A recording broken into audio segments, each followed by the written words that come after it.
Good morning. To echo Nicola's comments, thanks for taking some time out. Cider making is always busy at all times of the year, so to take some time out and to undertake this sort of continuous education is it's a great thing, and hopefully you will learn a lot today. And to also echo Nichola, any questions at any time are very much enjoyed, because otherwise you have to hear me drone on for the next hour or so. So, a touch about me. I'm from the UK. I'm from a part in the west, Herefordshire, Gloucestershire border, the Shire, as I would like to call it. And this is why I got interested in cider as a youngster growing up in this area, enjoying wildlife, local history, art and fermentation and science, and realized that cider was at the sort of the intersection of all those things, especially the alcohol bit as a legal drinking age teenager, obviously. And so an exploration of some of the bigger brands and then smaller brands in the area. I went down the rabbit hole and ended up at a place called the Ross and Wye Cider and Perry Company, which is a small farmhouse, traditional, spontaneously fermented cider maker. This is the very first press I ever built, a young, fresh-faced Gabe there with some friends. This is about 23 years ago. And as you can see, I'm quite happy with myself and thought, yeah, okay, this cider thing's quite nice. I can get into this. And I ended up spending best part of a year working on the farm, learning about the skill and the craft with my hands, and also developing a palate and understanding the different sort of sensory components and how it kind of all comes together. And on the back of that, I got the opportunity to go and work for Weston's, which is the fourth biggest cider maker in the UK, as a cider maker. You see, it went really well all the time. In fact, I wonder if we can just, the lights are cut here. There is a little bit of cider spilling over the top of that tank. I can tell you now it was not my fault. It was definitely not my fault. It was a fermentation tank where they actually have impellers in there to help sort of drive off CO2. Somebody forgot to turn it on and then decided it would be a good idea to turn it on a few days after the yeast had been inoculated, and whoosh, that was the result. So I took the ideas and the principles of making cider on the small scale and just applied it to some slightly larger vessels. So going from 200-litre wooden casks to 200,000-litre stainless steel tanks. But the ideas and the principles still being the same. Weston's are the world's largest fresh-juiced, harvest-driven cider maker. This year, they're probably going to make something in the order of 65 million litres. What's that? 18, 20 million gallons, US gallons, something like that. So they're pretty big, but really, really cool place, very interesting. They've got this amazing selection of old wooden vessels, and we're talking vats, very large vats, ranging from about 1,500 gallons, or probably 1,500 US gallons, all the way up to, what are we talking, like 60,000 US gallons. Squeak is 1/3 UK pints, so these are big wooden structures. Amazing. But I realized that I preferred and was better at talking about advocating cider rather than actually making it on the big scale, certainly. So I got the opportunity to work for Heineken, which had recently purchased the UK's biggest brewery group, which a couple of years before had purchased HP Bulmer Limited, the world's largest cider company, cider brands, Strongbow being the world's biggest brand, and things like Bulmers and Woodpecker and these other products. So I acted as the link between the community and the company and supported brands teams and did some public affairs work. The highlight of my tenure was the opportunity to meet Her Majesty the Queen. As you can see, she's thrilled to see me. I don't know what I said to her that invoked such a positive response. I didn't have very long to speak to her. And the close protection security guard was like just a few paces ahead. And so I said, what happens to all the stuff that gets given to the royal family? And he assured me that nothing went to waste whatsoever. So one member of the royal household was enjoying a special bottle of commemorative cider later in the evening. So working for Heineken was great until it wasn't. Got a bit greasy, got a bit corporate. I ran away to New Zealand. It's quite a long way to run away to. Made some cider and also worked at a winery. And it was a fascinating experience to understand the similarities and the differences between cider making and winemaking. But moved back to the UK with the idea and the ambition of establishing the Ciderologist, which is a very made-up word and it's a very made-up job. I am still, to my knowledge, the only person in the world who is endeavoring to be an advocate solely for cider rather than incorporating it into part of their other portfolio. It could be a drinks writer or a sommelier around beers, wines and spirits, let's say. Now, either that's me being really clever and absolutely getting the niche, or maybe there's a reason why there's nobody else in the world who's trying to do this. But I don't dwell on that too much, and especially when I'm in places like this where there are so many passionate and knowledgeable people. And so over the course of the last 20 years of being involved in the cider industry, I've had a great opportunity to understand the technical aspects, and then also around the nature of culture within different nations, of the marketplace, of consumers, of insights. This is what I find interesting, and this is where I'm able to pull all these things together, because I've had the great opportunity to travel to lots of different places, not just North America and Europe. This is Norway. Did you know that cider is made in the fjords of Norway? It is, not loads, but it's growing. There are apples that are grown in the most spectacular environment.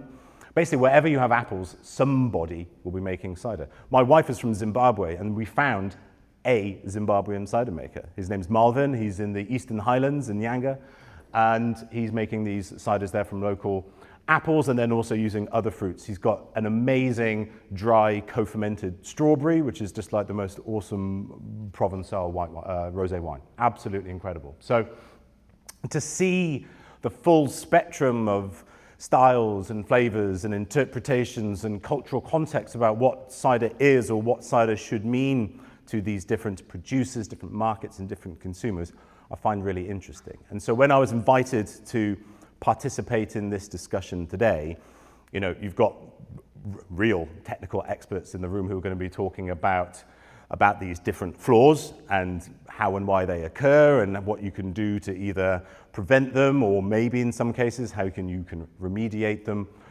For me, what I'm going to be talking to you about is putting some of these flaws into a context of when might they be appropriate or when they might not be appropriate.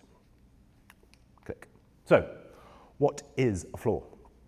What we are talking in the context of wine and of cider is some kind of imperfection, something that sits outside of the classic norm of aromas and flavors which have been achieved through a good, strong, easy, clean fermentation, something that sits outside of primary or secondary fruit characters. In the world of conventional wine, and for the vast majority by volume of cider around the world, the concept of a flaw generally sits into a negative space. As the kind of the name would suggest, if you're moving away from perfection, maybe that is a negative. But it's not quite as simple as that. There are many other factors which can come into play, which would help inform us as to whether a flaw is something that is negative, or whether actually it's something potentially that is being sought or desired. And there are many, many aspects that we're going to have a look at now which can contribute towards that. First of all, we need to consider about what type, how to go about assessing a cider. The first bits of assessment around ciders can be undertaken by machines. We can use something like an Anton Par machine, an alkalizer, that can give us a very, very clear and analytical understanding of some of the properties of a cider. pH, alcohol content, specific gravity, or Brix, total acidity, and SO2 by doing sort of Ripper methods. But with these machines, you can, with the aid of machinery and with technology, you can very accurately understand and describe particular aspects. But that can only tell you so much. Those are just some of the empirical elements within a cider, but it can't tell you how a cider makes you, the drinker, feel, that experience, because these are drinks, these are products that are meant to be experienced by people, not by machines. I mean, we're probably, to be fair, not far from an AI machine that's well into Chateau Lafite or Eric Bordelais Poiré, I suspect. But at the moment, these drinks are made for people to enjoy. And this is where the fun comes in, because we are all different. We all have different life experiences, and we all have a different biological makeup, which means that no two of us are ever going to approach anything in the same way or space. And so this is where the concept of flaws isn't a rule, isn't a legality, and not everybody has the same insight and the same opinion. Who is doing the assessing obviously has a major impact over what they're going to be considering in terms of flaws and acceptability.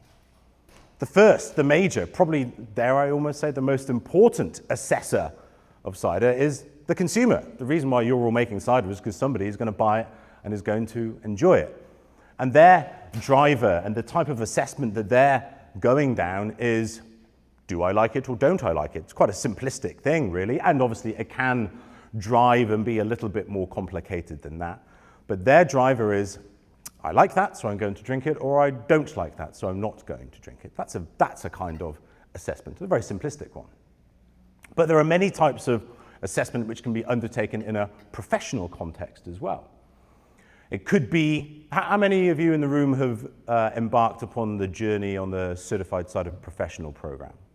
Any level 1? Any certified sommeliers in the room?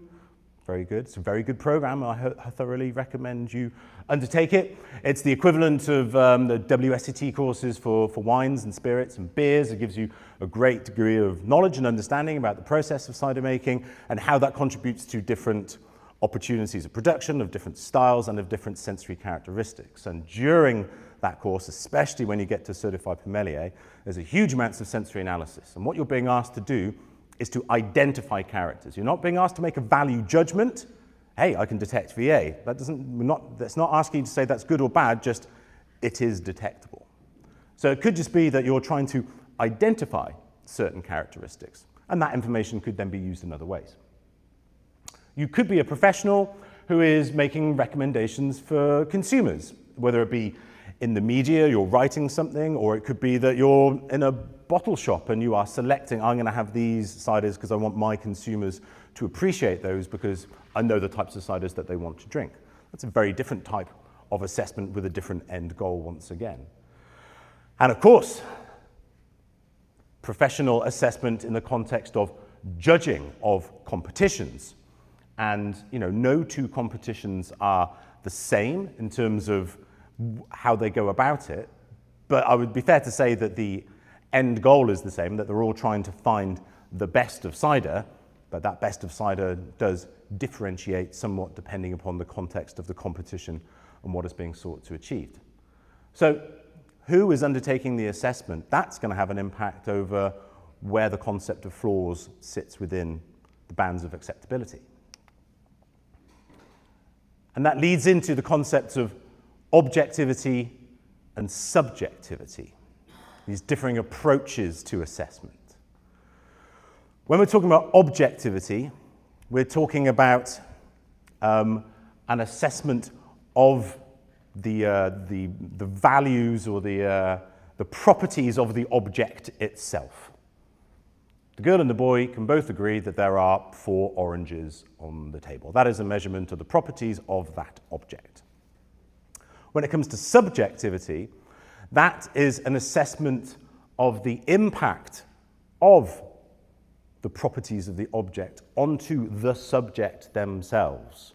So taking the objective knowledge and understanding and then projecting that onto themselves, the subject, for them to make a decision of either I love that cake, or I really do not like that cake, or I really like oranges, or I really don't like oranges. So an objective assessment versus a subjective assessment. Now, objectivity, in terms of, as we saw a moment ago, can be undertaken via machine. They don't have much skin in the game, generally, say pre-AI, as to what is good or bad. They're just making an assessment of what can they detect, what they're being asked to do. But you can do that as well, especially if you go on a training program of some description, or just through constantly tasting and assessing and continuing to speak with people who are knowledgeable.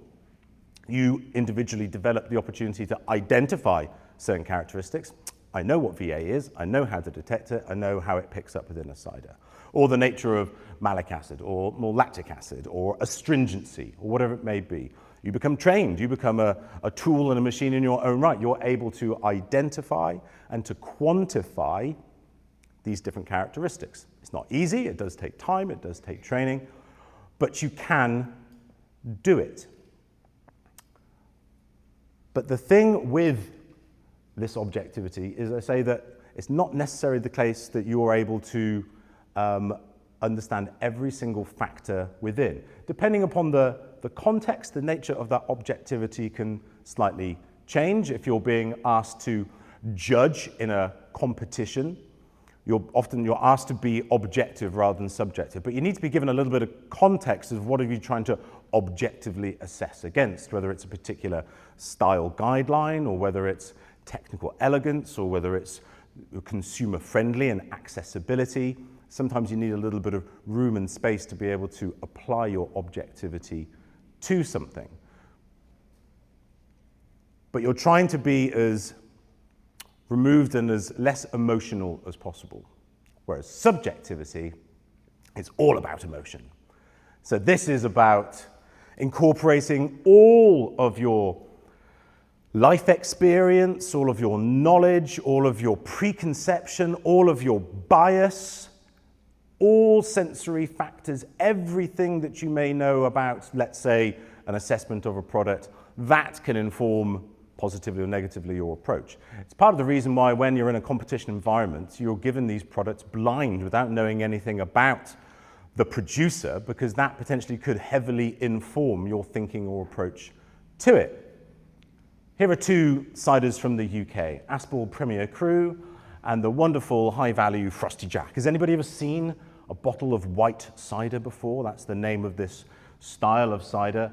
This is a 2.5 litre, 7.5% ABV blue plastic bottle, which you can buy in a corner store for £5.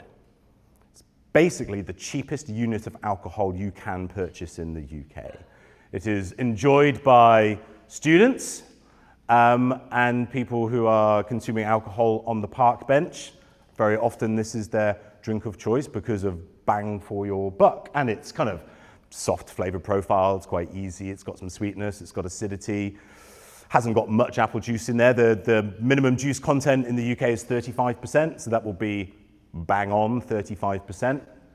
Aspel Premier Cru, it is made in the eastern counties of England, so rather than being a sort of traditional tannic cider, it is more sort of acid driven, it's clean and it's fresh, it's made with dessert fruit. And I used to run a different training program in the UK. I now help to deliver the CCP in Europe, but a few years ago I used to deliver another program, and during one of the classes I would present the students with two ciders, which do the liquids look very, very similar. And I said, okay, cider number 1, Aspel Premier Cru, and put the bottle actually on the table, and here is Frosty Jack's number 2, boom. Tell me about the cider. Give me your sort of technical notes, like what do you think about it? And then also tell me which one would you take to the dinner party? And more than 50% of the time, people would say, yeah, I think that technically the Aspel's was better, and kind of, even for those people who said, well, actually, I kind of think that maybe that one tasted a little bit better, but they almost all agreed, well, I can't take that to the dinner party, can I? I'm going to take this. But of course, I'd switched the glasses around. What they were actually tasting was the other cider. And they were, oh. The idea and the concept that they were consuming that drink clouded their assessment and their judgment of the sensory analysis, because they were just doing it through the lens of, I shouldn't like this, I'm not allowed to like it. Do I like it? I like it a little bit, but I can't like it, so no, I don't like it.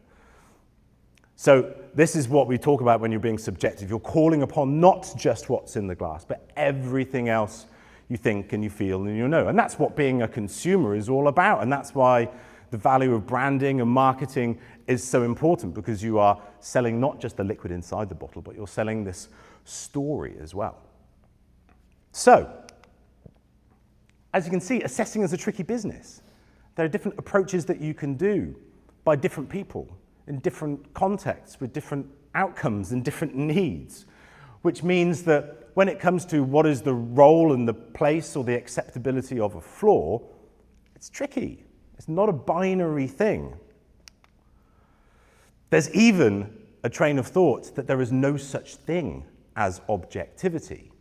Everything is subjective. Often you hear in the wine world, all wine is subjective, which there is, it's subjective for the consumer, let's say, but for people who work within the trade, in the industry, whose job it is to advocate to the trade or consumers about what constitutes good or bad, or in a competition format, they would say there is such a thing as objectivity. But what this means is that what we compute when we look at something, when we smell something, when we taste something, that is our body, our brain, our amazing computer's interpretation of reality in the environment. And that everybody, because there's so much data which is being taken in, that we do a pretty good job of recreating reality, but it's maybe not absolutely identical, and maybe not absolutely identical to another person. So if two of us are tasting a cider and I can pick up mango and you can pick up sort of passion fruit, that might be just that slight sort of tweak of differentiation of the way that we are kind of processing things. So some people then use that to say, well, then there's no such thing as objectivity, so you can't be objective about anything. And I personally don't agree with that. We've got to have a pretty good and close recreation of the natural world. Otherwise, just crossing the street would be pretty dangerous. So if I interpreted that the car was a mile away and somebody else was like 2 feet away, then that wouldn't be so good. Our brains are all pretty good at computing, and so I think it's still fair that we can use objective assessments as well. So, does a flawed cider mean a cider is bad? Maybe, maybe not. It depends. It's a matter of context, personal preference, personal tolerance, personal detection, and balance and integration. But first, we need to talk about funk. We need to talk about James Brown, okay? The term funk is used quite a lot these days, especially by certain parts of minimal intervention cider and, Nichola, close your ears, natural wine industry. And ostensibly, I participated in a presentation at CiderCon a couple of years ago, sort of exploring funk, and then I actually wrote, that expanded into an article that I wrote for Malice. So I did a bit of research around this, trying to understand what is it does it mean, how is it used? And the conclusion that I came to was that ostensibly, funk is another terminology for flaws, but it's very much not a technical term. It's utilized more as a market term, a trade term, and especially for those who are trying to advocate ciders that do contain quite a lot of flaws often, and generally in a positive context. Now, so we're talking about that's the meters, by the way, Sissy Struck, very funky. And so we're talking about, well, during the research that I undertook, it was really interesting to see what type of characters, what type of flaws did people attribute the term funk to. And they all exclusively went for, not exclusively, they all went for and included phenolics, ethyl phenolics, earthy, big, spicy, smoky bacon, medicinal, those type characteristics. But some other people also included H2S, some people included volatile acidity in there. So really, any flaws, it's just funk. And I think that's where the challenge of the term comes in. It's Bootsy. There's the challenge of the terminology, is that of course it's got no kind of like definitions, and anybody can utilize it to just explain or to be able to account for flaws to any extent or to any amount. Certainly what we know is that it's not a technical term. I personally don't think that funk can or should include H2S. And VA, for me, it's really just about those kind of phenolics. So a word on funk, but we're not going to focus on that. We're going to get back to the flaws and understand around context, personal preference, tolerance, detection, and balance and integration. Are there any flaws which are universally agreed as bad? Is there anybody in this room who thinks that mouse is nice or acceptable? Good, you passed the test, well done. Now, there are plenty of products out there, not so much on the cider front. I've detected out in the marketplace, some from the natural wine world, where the presence of it is there. I don't think that it's necessarily a characteristic which is in that realm of sort of contextual tolerance. There's no old world place, as we're going to look in a minute, where like mouse is like a part of the heritage and the culture. It's not. There are other things, as we'll discover, but that's generally not in there so much. So maybe mouse, if you're in the world of wine, maybe a cork taint TCA, possibly something like that. But everything else probably has its opportunity and has its place. So context. And let's talk first of all around a cultural context and an approach to production context. If we look to other drinks, can we see this happening? Yes, we can quite clearly. For anybody who's a fan of Chablis, an absolute hallmark of this Burgundian white wine is this slight struck match gunflinty type characteristic, which is increasingly becoming a little more popular with Chardonnays in other parts of the world as well. It's part of the, as the French would say, the goût de terroir. It's part of the flavor of the land and of the space and of the approach which has been undertaken for centuries. That's how those drinks are supposed to taste. Has anybody had a vin jaune before? This is from a region in France called Jura. It's in the eastern part.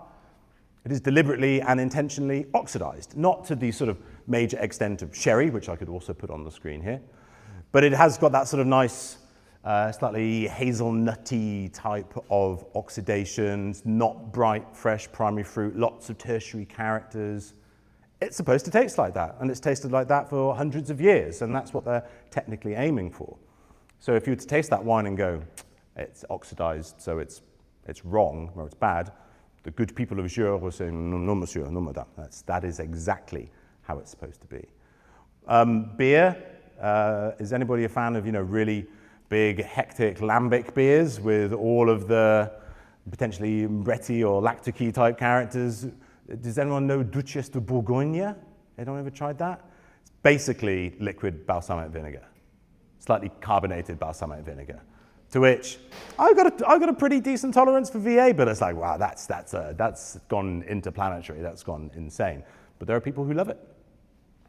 Even with classic British cask ale, the home of brewing in the UK is a town called Burton, and the water chemistry is such that it produces some of these sulfur compounds. It's called the Burton Snatch. It's this whiff of sulfur which comes through. It's an absolute ident of the type and style. So can we apply that thinking to cider? Oh, yes, we can. Has anybody ever tasted a classic, especially Breton Cider, or also potentially a Normandy Cidre Fermier? Have you had those types of drinks? And then obviously we've got the classic styles from northern Spain, from Asturias and from the Basque country. These are drinks which contain what we in this room right now, as part of this presentation, would be flaws. So, Breton Cidre, made with phenolic fruit, lots of tannins. There are some with acidity, lots that do not have any acids. They're full kind of bittersweets, which means that the average pH that's coming out will be at 3.8 quite happily, or above possibly. A territory that sort of opens the door to microbiology. Come in, form an orderly queue, thank you very much. And then not only that, is that you're undertaking a keeving process whereby you're removing as much of the yeast from the pre-ferment liquid and as much as the nutrition as well. So you're trying to ask a small population of semi-starving yeast to undertake a fermentation very slowly. Guess what? They might not be all that happy with that decision-making process. And so there will be some pretty intense phenolic characteristics in there. Definitely in the ethyl phenol space, getting into the farmyard, potentially some H2S characters as well. But that's how they do it. And certainly within that market, the tolerance and the acceptability of some of those phenolic and some of those sulfur compounds is like, it's part of the drink. That's what it is. That's how it's done.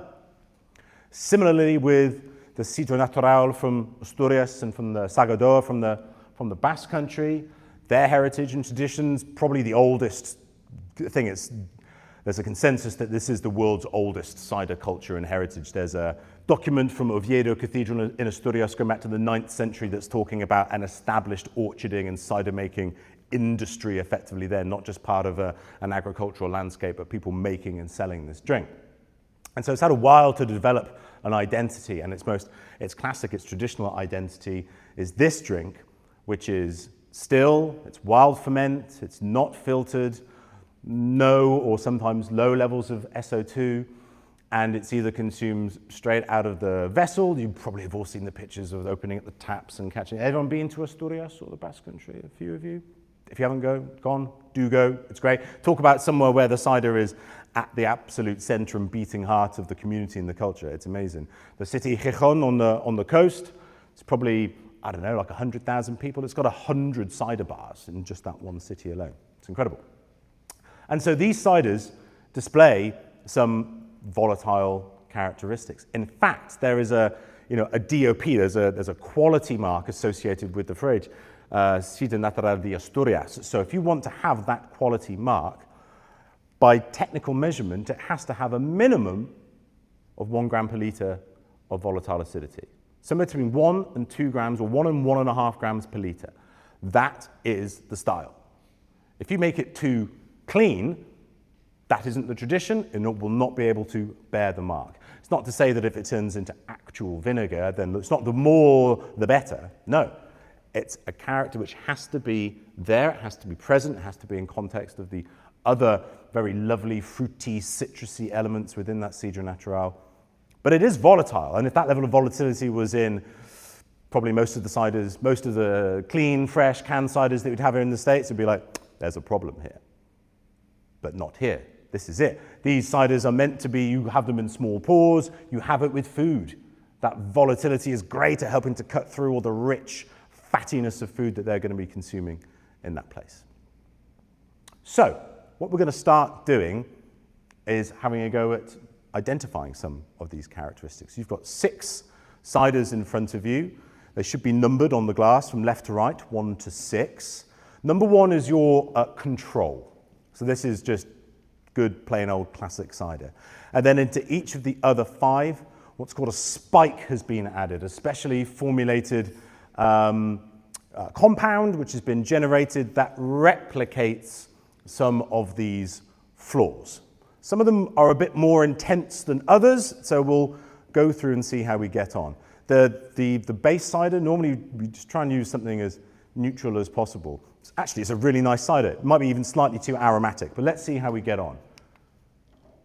First of all, just before we get into the actual tasting, the other context is, of course, market context. So if we've got that cultural context of, especially part of older world markets, well, what's happening in contemporary spaces, contemporary brands, contemporary ideas, and contemporary consumers. Welcome to the world of natural wine. I tried to find the most sort of natty wine bro type photo that I've had. How did I do? I think it was quite good. And you know what? With this ideology and this movement, which is trying to be a counterculture to conventional wine in terms of how it's done in the orchard, in terms of the vinification, and to be minimal intervention, low SO2, better for the planet, whatever the ideology is, or just that you look really cool possibly as well, that aesthetic and dynamic. The expectation or the tolerance or the prevalence of certain flaws is probably more acceptable, maybe even desired and expected in some of those contexts, especially around VA, and we'll talk about VA in just 1 second, right now in fact. So, glass number 1 is your control, and glass number 2 is a cider which has had some volatile acidity added to it. Please have a little sip, have a sniff, and see if you can detect the characteristics.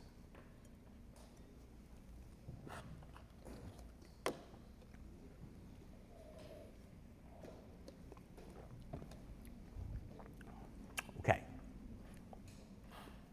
So, volatile acidity takes 2 key forms. These are gaseous acids, so they do come out of the liquid. They are aromatic.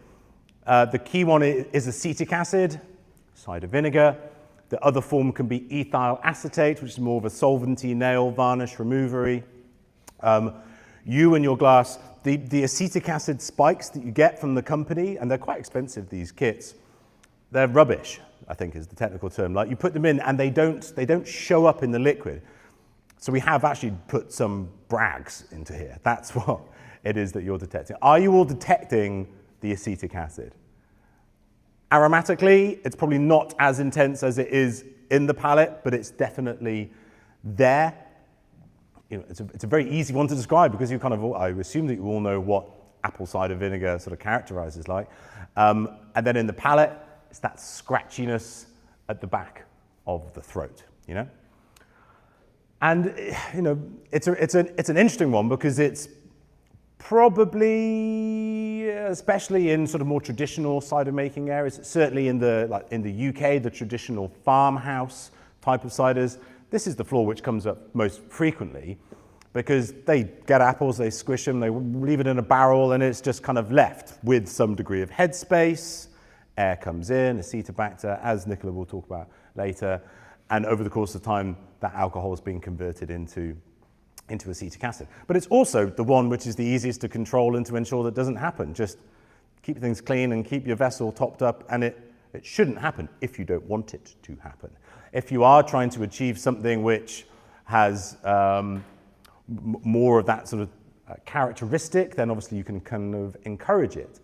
And as we'll talk a little bit more as we go through, probably volatile acidity, the best of the lot, is, well, what quantity is it in there? I can detect it, but is it detectable in a way that is dominating, or that it's there and in combination and participating with a whole heap of other characteristics too?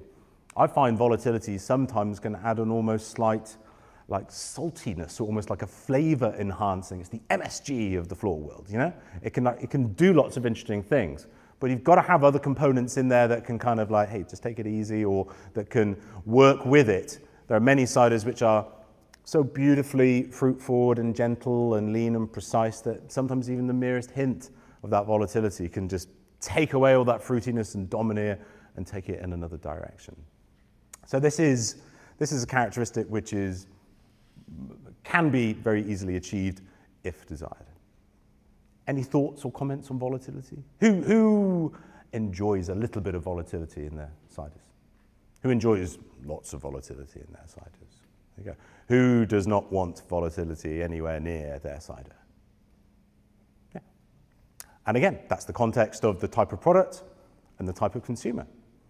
If you, there was, at a CiderCon a few years ago, there was a natural winemaker who had moved over to making some ciders, and they were doing a tasting session, and it was a bit of a hullabaloo about it. It was kind of a big deal or whatever, and I went down, and it was $15 for a 6-ounce pour, 4-ounce pour. It was a lot of dollar for a little pour, and I was quite excited to see what the outcome of it was, and it was fizzy vinegar, like fizzy vinegar, like fizzy brags.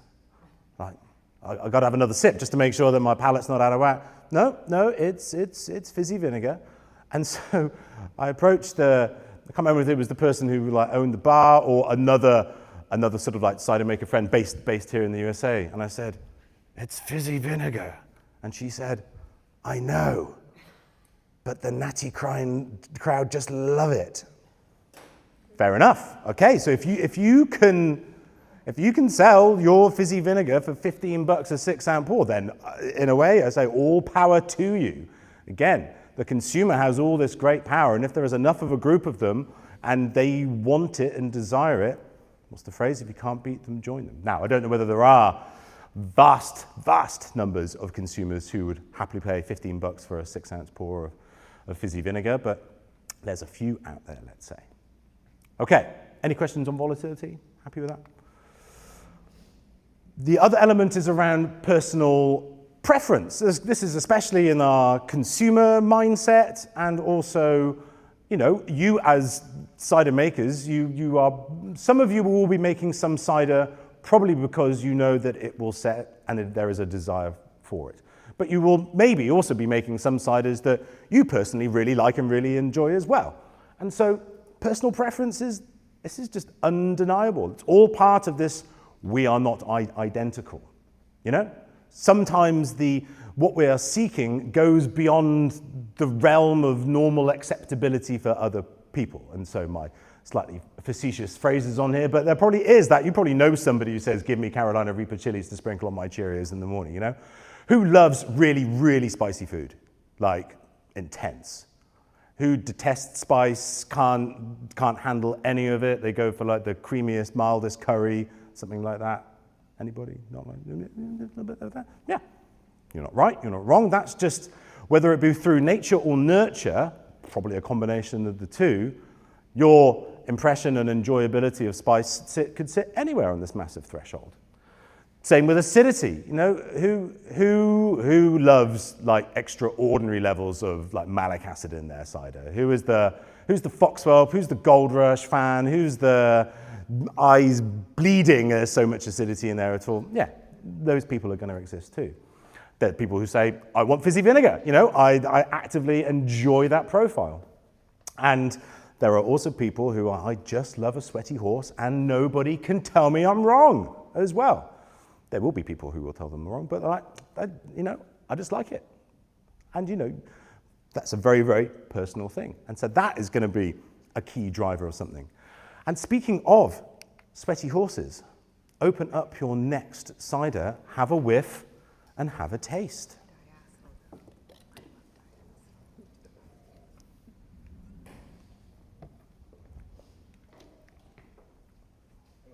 Oh yeah. I think we added enough, yeah. That's a good one. Actually, you don't have to add much of that one. That's like the punchiest of all. So, if you come from the UK or northern France, in the western parts of the UK and northern France, the heritage and the tradition is of utilizing apples which naturally have lots of polyphenols, lots of tannins, but also within the fruit itself and the juice pre-fermentation, these precursor compounds, which through primary fermentation with Saccharomyces get converted into these like vinyl type phenolics. Lightly spicy, lightly earthy, lightly hay barn, ostensibly, maybe objectively pleasant, pleasing, should be there, part of the style, absolutely. But then I'm sure, as you know, Nichola will come on to, if given the opportunity, again, one of the hallmarks of these ciders is that they have a high pH, 3.8 and north. I've come across some Dabinet in the UK which are coming out like 4.5, which is insane. And very often people are using low or no amounts of sulfur in there as well. And you know, that really is quite literally opening the barn door to microbiology then to come in and do some stuff. So Brett and different types of lactic acid bacteria can convert those lovely little vinyl phenolics into these big ethyl form phenolics, whether it be guaiacol or whether it be cachatol or whether it be 4-ethyl phenol, which is very much into the sweaty horse, dare I say, pardon my French, the shitty end of the spectrum. Let's not beat about the bush here, you know what we're talking about. And so, you know, who in here enjoys, you know, big phenolics? Who's got a tolerance and an enjoyment of, yeah, it's cool. And again, that's your personal subjectivity. That is what it's all about. We'll talk a bit more about balance as we kind of go through. Everybody's, what I call everybody's like shit line, basically, sits a little bit differently from how far into the poopy spectrum is okay and when does it just turn into poop, like full-on poop, or enjoying it or not enjoying it. And for every single person, they have a different space. Sometimes it's like not even getting on that train at all to all the way. But certainly, very easy to identify. And I would say that the acceptability and the tolerance of those types of characteristics are more so within the UK or within northern France, or if you are utilizing these types of apples over here. I suppose maybe when major red flag might come along if you're utilizing dessert and heirloom fruit and it's going down this route, there's probably some kind of serious micro issue afoot, potentially. So again, understanding that sort of context and what you like and what you don't like. Personal tolerance. So as the phrase is, so I know that it's got something in there that others would turn their nose up at, but I'm happy to tolerate it because I enjoy the rest of the cider. How many times have you got into a cider and gone, my God, that's amazing. There's that one bit which is a bit annoying, but I'll just park that over there because I'll forgive it because I love the rest of it. People done that before? There could be different flaws that may be the case. Could be VA. For me, the one that crops up the most, and I see people accepting it or tolerating it, is H2S. It's like open up the cider. Ooh, it's got a bit of a whiff. sometimes it's in the company of the cider maker, and they'll go, yeah, just let it, it'll blow off, just let it breathe, she'll be right, just give it a couple of minutes, it's okay, okay. And, that's fine, I suppose, if you're in the company of the cider maker who tells you that it is going to be okay, and that's all right. But if you are detached from the cider maker and you're in a pub and a bar and you're given a cider that smells of rotten eggs, it might well be that you go, I don't want to drink that, or maybe I don't want to drink cider if that's what all ciders are about. It's interesting, in the last 20 years, whereby the primary flaw used to be VA and H2S was very little, it's really gone the other way now. There's not so much VA out there, but the prevalence of H2S has increased massively. Yes? Why do you think that is? Because I think that the understanding around, there aren't so many of the really old school, dirty, scrumpy farmhouse makers. There's still a few knocking about, if anybody's been to Roger Wilkins or something like that, or Dennis Squatkin. But for most smaller cider makers now, they're actually trying to make a more value-laden kind of product, which often involves some kind of light secondary fermentation in the bottle. So they'll ferment to dry, generally spontaneous, place into a bottle, bit of extra sugar, and are asking the little bit of wild yeast that's still in there to go on, have another go, just do a little bit more. And they go, I don't want to, and do a dirty protest. And that's sort of when it comes out. We've had a great prevalence of a lot more light secondary conditioned ciders over the course of the last sort of 10 or 15 years. And so I think it's been commensurate with that, yeah. So the next one is H2S. It wasn't showing up so well at the back because the cider is really kind of floral. So get your nose in and have a taste and see if you can detect anything.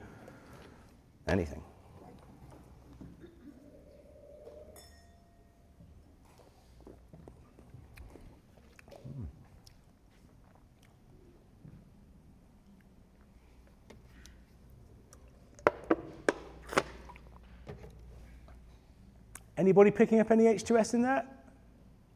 Little bit. We put all the spikes in there. I think it's been slightly obscured by some really quite wonderful sort of fruity and tropical aromatics. Has anybody not experienced H2S before? These first three are probably the most important or critical ones because they are probably the most likely to occur, and they're the ones that can be so domineering, but also the ones, maybe not H2S so much, but the first two whereby the appreciation and interpretation is kind of the widest. Does anybody think that H2S can never be a positive thing in cider? I hate it. I hate smell it. No, I said it can be a positive thing. You stuck your hand up straight away, like you think H2S is a like really positive. Other way. This is very specifically hydrogen sulfide, H2S, the kind of most basic form of sulfur compounds. Again, I know that Nichola is going to go into this in a great detail. There are lots of other sulfur compounds as well, and in different drinks they can do differing things. It'd be interesting to see whether those are present in cider or not. Generally a sign of unhappy yeast in some way, shape or form, hungry or overfed or too hot or too cold or something. It is a normal byproduct of fermentation. So I remember the first sort of few times I made cider, and during or immediately post-fermentation stuck my nose in and was crying because it smelled horrible, and I didn't realize at the time that it's okay, it happens, and it should hopefully dissipate and off you go. But yeah, it's something which it occasionally happens. At Weston's, I remember we had like one tank that got stuck and was stinky, and so we managed to do a splash racking, and that seemed to do the job, although it doesn't in all occasions, as we will discover. So H2S, does anybody ever struggle with H2S in some of their ciders? Like it can come and then, yeah, it's one of those things. Understanding like the nutritional needs of every single yeast strain that you might be using can be, if you are using cultured yeast, would be an important thing. Then personal detection. There are some sensory compounds which some people are just not very good at being able to detect. I know that, and the most common one would be around mouse. Who has got mouse blindness, as some people kind of put it, yeah? So mouse is only detectable at a certain pH, and generally that pH is higher than that which you would get within wine and within cider. So that's why you can't smell mouse. If people tell you can smell mouse, they're wrong. You can't smell mouse because within the liquid itself, in that format, the pH is too low for it to show itself. It's only once the liquid goes into your palate, and your palate would be somewhere between like pH of 6 and 8, something like that. It brings it up into a territory, and that's why you get that sort of growing sensation of the mouse at the back of the throat. For those people who struggle to pick up mouse, it's because the pH in your palate is naturally, for whatever reason, a little bit lower. So the tricks that you can do is to either brush your teeth or have a swig or gargle of some bicarbonate of soda, massively increase the pH of your palate, then have a taste of that cider that somebody says, oh, that's definitely mousy, and you should then be able to have the full weight of grotesqueness of mouse in your palate if you so wish. Yes? What is that sensory threshold? I don't know the absolute number, but I'm going to say, north of 5, north of 6. I don't know the absolute threshold. That's a good question. So yeah, that's the most sort of that is the one where the sort of the detectability, personal detectability, can vary so much. Are there any other sensory characters that people seem to struggle with, where their friends or contemporaries or their colleagues are going, oh, it's got this aroma or this characteristic, and just going, I can't get it. What do you have? Another job I worked at, people were talking about Cheerio cereal. Yeah. And I think they called it THB or something like that. DMS? You got DMS blindness. Well, that's not a bad thing to have. I had a hard time Yeah. picking it up until we had something that was Way beyond. So just your detectability is a bit lower than some other people. Interesting. Anybody else? Yeah. low levels of methyl acetate. Yeah. You struggle to sort of pick it out. Oh, I find that people enjoy it usually. Ah. But for me, Okay, whereas you're very sensitive to it, are you? And so you're like, no way. Interesting. So yeah, this sort of detection, sometimes there's people, without introducing any kind of like preference in there, just like, I can't say whether I like it or not because I can't detect it at all. Okay, let's have a try on the fifth one, which is diacetyl. Let's see how this one has worked. So diacetyl is, in a cider context, would most largely and most likely be a byproduct of a malolactic conversion. So the natural acidity within apples, malic acid, big, zingy, steely, punchy acidity, which again, in the right sort of pH environment, the right microbiological environment, certain types of lactic acid bacteria can convert the intense spiky malic acid into something softer and smoother, this lactic acid. And with it, depending upon, again, it's a bit potluck, depending on which lactic acid bacteria you get in there, it could be that it just does a nice bit of malolactic and you just get that nice sort of soft, creamy palate. It could be that you get some degree of diacetyl. So this, are you all picking up on the aroma? Some yes, some no. It's lightly buttery on the nose, I'd say, and can be in the palate as well. Sometimes it can go down different routes. You can go down like yogurt, or you can get into things like butyric acid, baby vomit, isovaleric acid, real intense kind of stinky, cheesy, teenage boy bedroom type vibes. There's a nice one for you. Sorry, and it's not the nicest presentation, is it, first thing in the morning? So diacetyl is probably the friendliest face of some of those characters which are achieved through malolactic. And again, everybody has a degree of sort of preference, tolerance. What do people think? Do people like diacetyl in their ciders, seeking it? I suppose it depends a little bit on the nature of what's your total acidity in your cider to start with. If you're starting with a TA of 8 or of 7 or 8, a bit of malo that brings that back down a little bit and adds a bit of softness is probably no bad thing. Whereas in the UK, if we've got a cider that's already got a TA of 2.5, which can happen very happily, to lose a chunk of that can just make it, there's no sort of poisal structure at all. It can be a real tricky thing. So is anybody inoculating their cider with a malo culture?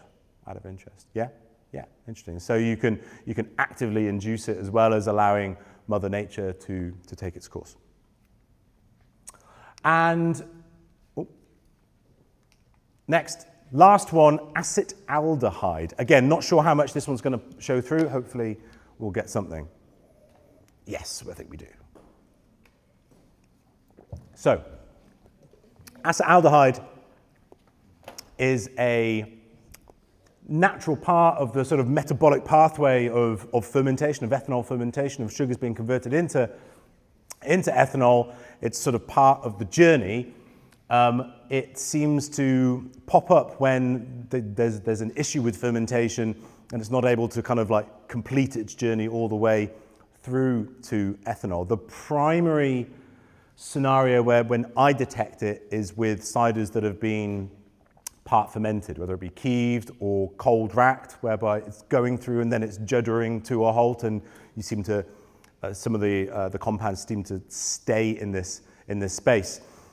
It's a flaw which is readily sort of identified and talked about in the world of beer, and beer would describe it as being green apple-esque. Well, that's a little tricky for cider because there's quite a lot of green apples in this cider to start with. So, but because they haven't got any of the acids or esters that cider would got, the presence of some acetaldehyde would really kind of like shine through. For cider, the threshold levels are maybe have to be slightly higher, and so at the lower levels, it's presenting as what is often described as like a bruised apple. I know that some people describe it as being like pumpkin-like or avocado-like. For me, when it gets to really noticeably high levels, which this one's sort of starting to get into, then you start to get into, it's like paint. It's like emulsion paint. That's how I sort of know and detect that. So slightly in a slightly kind of solventy kind of space. For anybody, does anybody ever encounter acetaldehyde in their own ciders or in ciders of other people? A little bit. It's not. I say it's generally not one that I come across too often because people are very good at managing their kind of fermentation. But I was judging at the Royal Bath and West show, this big agricultural show with this big competition a few weeks ago, and I was judging the one of the naturally sparkling classes, of which there were some pet nats that were in there. And there were like 3 or 4 which had real noticeable levels of acetaldehyde, which I hadn't detected in a concentration like that for a long time. So it was quite interesting. So those are all the sort of spikes that we're going to be assessing. So hopefully if there was anything there that you sort of didn't know or identify previously, hopefully that's given you the opportunity to have a little go through. The final element when it comes to the acceptability or the context or the opportunity around flaws in cider is kind of a critical and fundamental one, and maybe one that has a large degree of common sense as part of it. So as we've gone through all of these different things, the presence of a flaw per se on its own, just as that singular statement, doesn't automatically mean that there is a problem with it. If there is a style, either it be a cultural style or a modern style or a type of drink, whereby there just is no room for a particular flaw, then it probably shouldn't be there. But there are lots of drinks whereby some presence can do something. It is all about the quantity of it. It is about the quality of it. It is about how it's balancing with other parameters within the cider. It is about how it's integrating into it as a whole, you know? So phenolics, for example, light hay barn in the right product in the right place, objectively maybe, and certainly subjectively, very pleasant. If we are talking about the manure in the yard, then that's a line for which does anybody enjoy like cider that smells of poo? Safe place. There you go. Thank you very much for being honest. You know, there's always one person who has that, as we discovered, at that end. But for most people, you've got a line, but everybody's line is kind of different. So exactly knowing where that can be. And so that's the example, you know, for sulfur compounds, whether it be, you know, a light little bit of a struck match character can maybe do something if you're trying to make a drink in a method of a type of white burgundy or chablis. If the cider smells of, you know, burnt rubber or shrimp or rotting cabbage, I'm probably going to say that's not a good thing. That's gone over the line of balance and integration, for me personally. Whether it be from an oxidation point of view, gentle, light, nutty, toasty kind of thing can contribute something very positive. If it tastes like a paper mill, then it's probably gone too far, kind of thing. And then what about VA? You know, that light, tiny little bit of, almost imperceptible, but having some impact that you can't almost kind of achieve is one thing. But sometimes VA can go way too far. And I'm going to finish on my favorite cider anecdote, which I don't tell too often, actually. And it involves these little fellas here. Does anybody know what these are? This is Turbotrix aceti, a kind of nematode, otherwise known as the vinegar worm. And I've got to put on my accent there, the vinegar worm. So these are bred, this is a photo, these are bred to be fed to like fish tank fish, poor little fellas. I used to live in Bristol, so big city in the western part of England, big cider city, and I used to run cider tours. And I agreed to meet a group of people at a little traditional cider place in Bristol, and they turned up and they were really hungover. Like they'd had a big night. So, but fair play to them, they all showed up and they were there and they were on time, but they were visibly tired, let's say. And so I went and got everybody a cider, and this was a still cider from a sort of traditional Somerset farmhouse producer, and everybody had it on the table. And started to kind of like talk about it and, you know, the nature about tannins, you know, just the spiel for people who have bought a cider tour. And one of them said, I think there's something moving in my cider. I was like, don't be stupid, of course there's not. And then she went, no, there's something moving in my cider. So to which I picked up the glass and peered and had a very close look, and indeed, there were some little wiggly things. And so I kept a straight face, and I'll be back in just 1 second. And I went up to the dudes and said, there's something wiggling in the cider. And so I got them a new cider. In fact, like some people had a sip, and I thought they were going to like kick off and like, we want our money back. They were too hungover to care, like, oh, whatever. So I what is going on? And yeah, this is a particular kind of nematode which feeds on the mother. So if you've got your gelatinous raft, your mat, you know, these can like nibble and feed on there. But never before I've tasted plenty of ciders which have come from a vessel which has a mother in, but never before have I tasted a cider which has these little fellas in there. So that was a particularly interesting experience. I think that might have gone over the line, possibly. Do you think? Is that all right? So where does that leave us? It leaves us with, well, probably somewhere where we started, actually, which is it's really keen and it's really important, I think, to follow your own path, but do so in your cider making in the full weight of knowledge of what it is that you're doing. In order to understand where and how that a flaw might be appropriate or a good thing, you've got to understand what these things are, how they happen, and how, if you don't want them to happen, to do so. Be in full weight of technical knowledge. Get as much support from Scott Labs as you possibly can. To then, even if you want to, then disregard everything, or some of it, let's say. So Peter Mitchell, when he used to run his courses in the UK, 5-day course, and obviously he's teaching a very technically proficient approach to cider making. At the end of the last day, he would say, right, go and see Tom Oliver now, who's just down the road, whose approach to cider making is the complete antithesis. He's spontaneously fermenting, he's using low or no sulfur, there will be the presence of some VA, sometimes ethyl acetate, as well as acetic acid. There will definitely be some phenolics in there, all of these kinds, maybe some oxidized characteristics, but that doesn't necessarily make them bad drinks, makes them just very, very different products, certainly. So critical to have that understanding. The reason that I've put this in here is just it's a little thing for me. I presume that most of you know Robert Frost or know this poem, The Road Not Taken. And the first line is, two diverge in a yellow wood. And when I Googled this, all the photos popped up of autumnal leaves and a yellow, gorgeous sunbasked environment. But little do most people know that Robert Frost actually lived in the village that I grew up in Gloucestershire. He spent a year there with a group of other poets, the Dimmock poets they were called, just before World War I, when he was quite young, before he moved back to the States and became especially prevalent and famous. And my village of Dimmock, as well as being famous historically for cider, is also famous for the wild daffodils, these little yellow daffodils which proliferate in the old orchards and the paddocks and the hedgerows and the woodlands. And so Robert Frost's Two Roads Diverge in a Yellow Wood is not in New England somewhere, it's in Dimmock.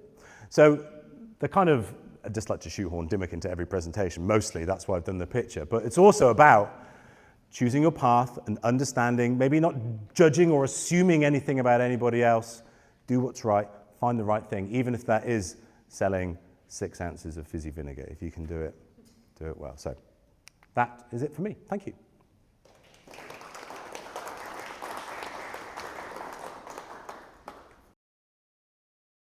Okay, well, thank you again. So I'm going to carry on from kind of where Gabe took us. Again, please, questions, just ask. Don't feel like you're interrupting. Don't feel that that you're just disturbing me. Don't think, she'll lose her train of thought. I can do that on my own. I don't need any help doing that. So if I say something, it's not the accent, can you just ask me to explain it? Because, we don't want anybody to kind of be lost. You all hopefully in here know each other. Though I was just saying, we're all a community, so kind of make friends, but if you're not comfortable asking the questions, kind of send the emails.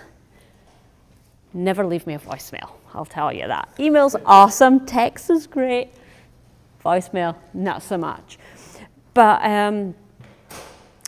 as Gabe was saying, continued education is important. It's also important for us, and we kind of learn from you, and we think about things differently when we interact with you all as well. So we're going to chat about oxidation, reduction, and microbial flaws.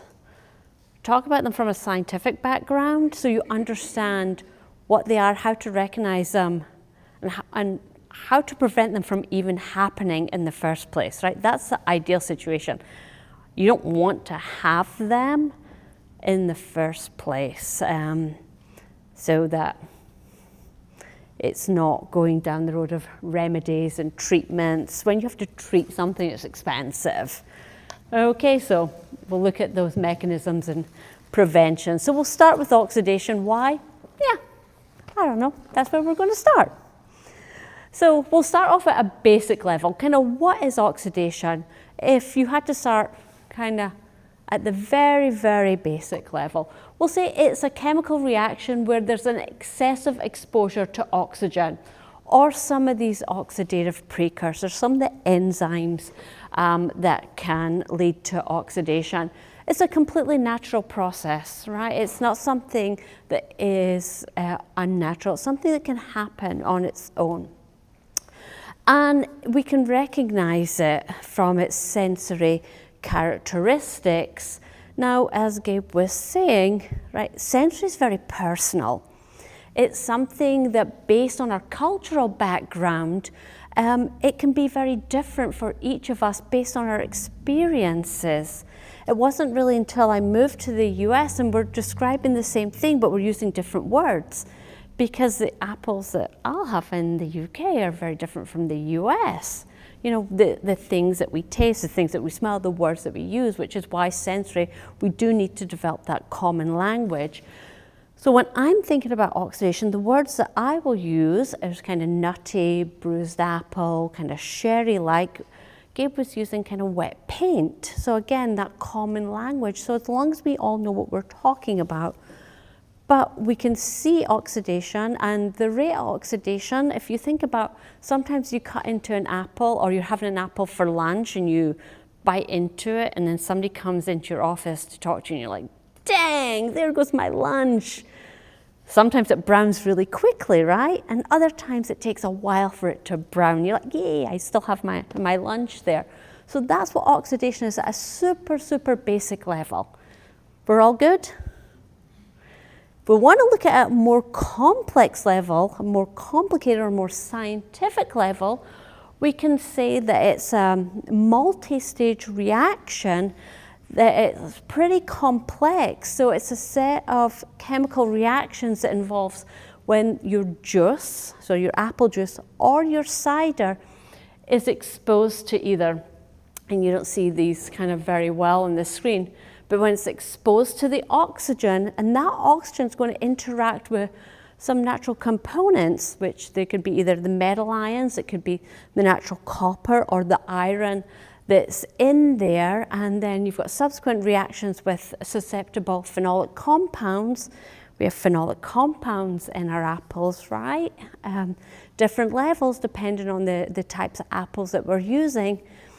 And those will generate what we call reactive oxygen species. An easy way to term them is hydrogen peroxide. Right? Hydrogen peroxide is a reactive oxygen species. And then that will further react to generate these quinones. And it's these quinones that are kind of one of the last steps to things that are browning. So when we've got excess of oxygen, that will go through all these reactions to ultimately lead to what we see as oxidation, which is browning. We should also mention, anybody wants these presentations, just reach out. You're more than welcome to them. Okay, so when we want to manage oxidation, we want to interrupt that reaction. Right? We want to interrupt it. So we can interrupt it at multiple stages, and what we would do to interrupt it is we'd use something that we call an antioxidant. Okay, so we interrupt oxidation with an antioxidant. So if we think about what are antioxidants, we could look at them at a basic level, we could look at the tools, or we could look at it at a chemistry level. So we can say that antioxidants at the most basic level are preservatives that keep your cider fresh and bright. They stop it browning, so they stop the color changing. They keep those aromatics fresh, so they stop the aromatics dulling. They stop it turning into that kind of bruised apple or that sherry, nutty type aromas. We can say that antioxidants are tools that manage oxidative stability. And they preserve the sensory attributes that you wish to preserve. Or if we want to get a step further, we can say that antioxidants are molecules that are capable of inhibiting the oxidation of other molecules by neutralizing reactive oxygen species and those free radicals, that hydrogen peroxide. So when we're talking about oxidation, depends on how complicated we want to be, right? We can talk about it saying, we just want to keep things bright and fresh. Or we could talk about it at this level. It doesn't matter what level we talk about it at. We're still doing the same thing, right? We're still trying to keep things fresh. We're trying to keep things preserved so that they're not going through this reaction. So how do our antioxidants work, right? Our antioxidants work to stop the oxidation reaction. So oxidation is the loss of electrons, so our antioxidants work by donating those electrons to our unstable species without themselves becoming reactants. So that's how they interrupt that oxidation cascade. So they're giving electrons back into the system so that they stop that reaction happening. So they're like, hey, I'm here. I'm going to interrupt this chemical reaction by giving you something that you were losing so that we're going to stop the reaction from happening and we're not going to get that browning from occurring. We're not going to lose those fresh, bright aromatics.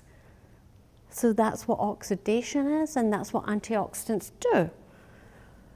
So the antioxidants can either work to bind to the metal ions. They could either bind to the oxygen, or they could bind to those reactive oxygen species so you don't get the quinones.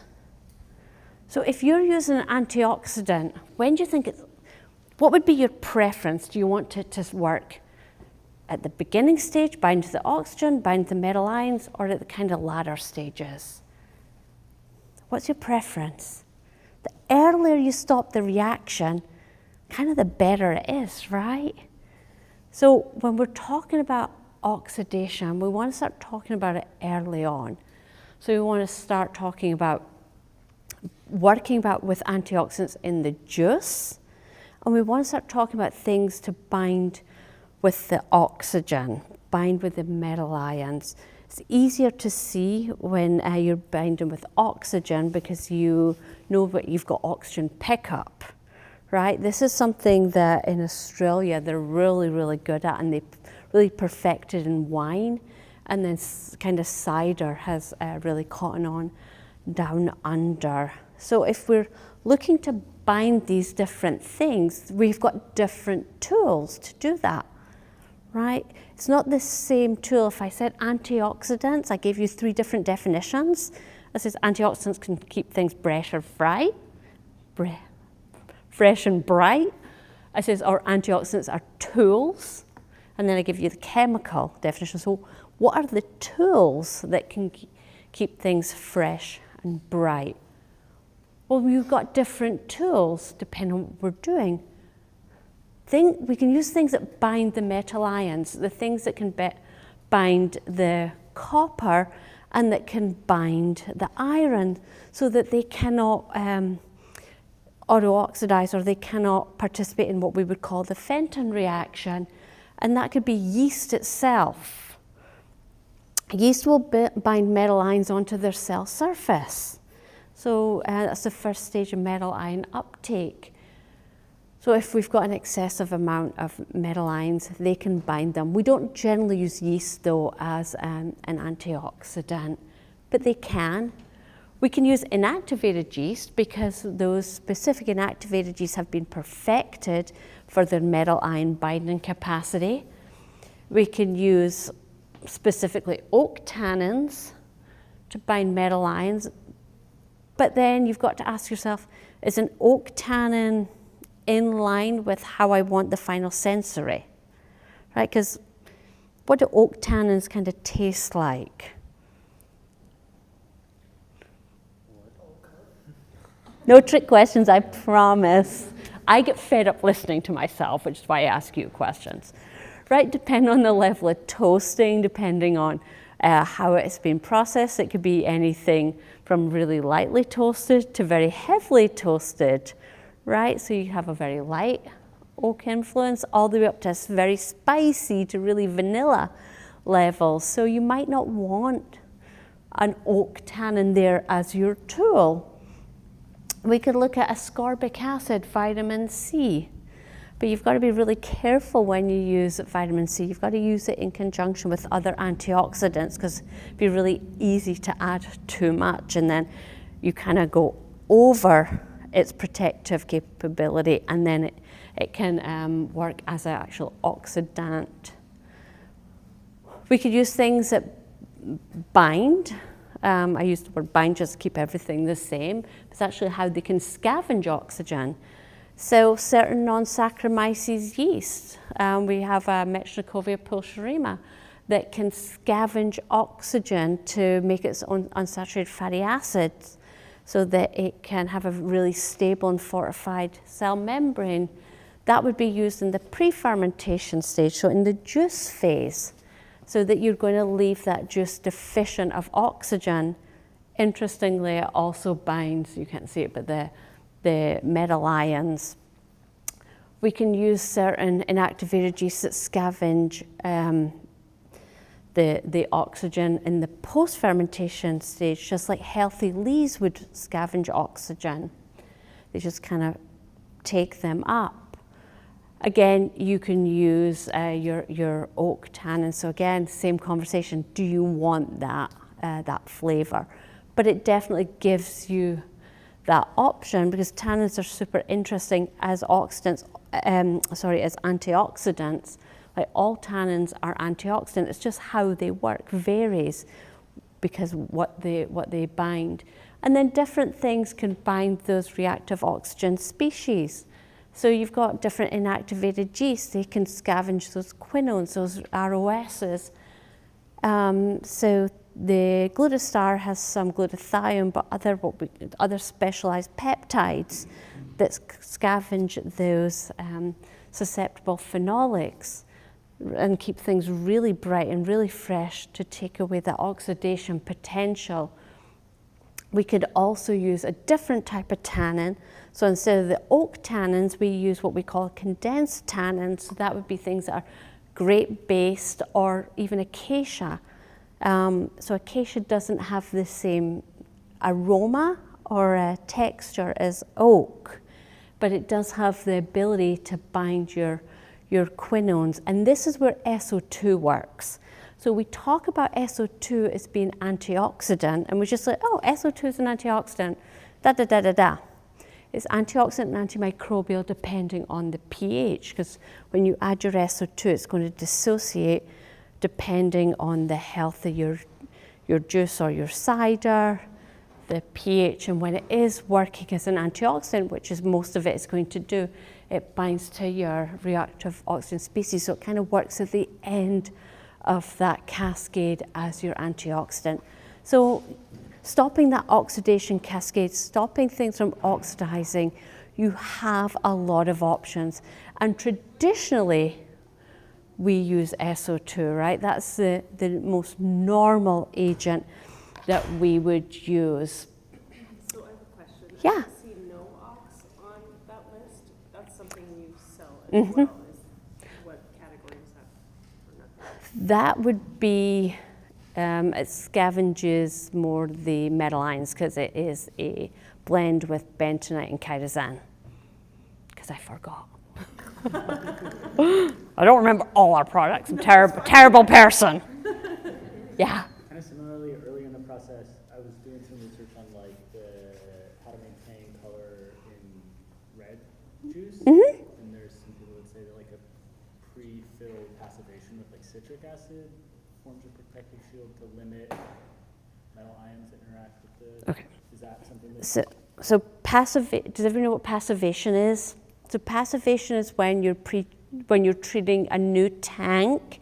You get a new tank, you're treating the tank so that the metal ions are not going to react. So you're kind of neutralizing the surface and you're neutralizing it with an acid. So you really passivate your tank you always do a new tank and you generally do it every 5 years.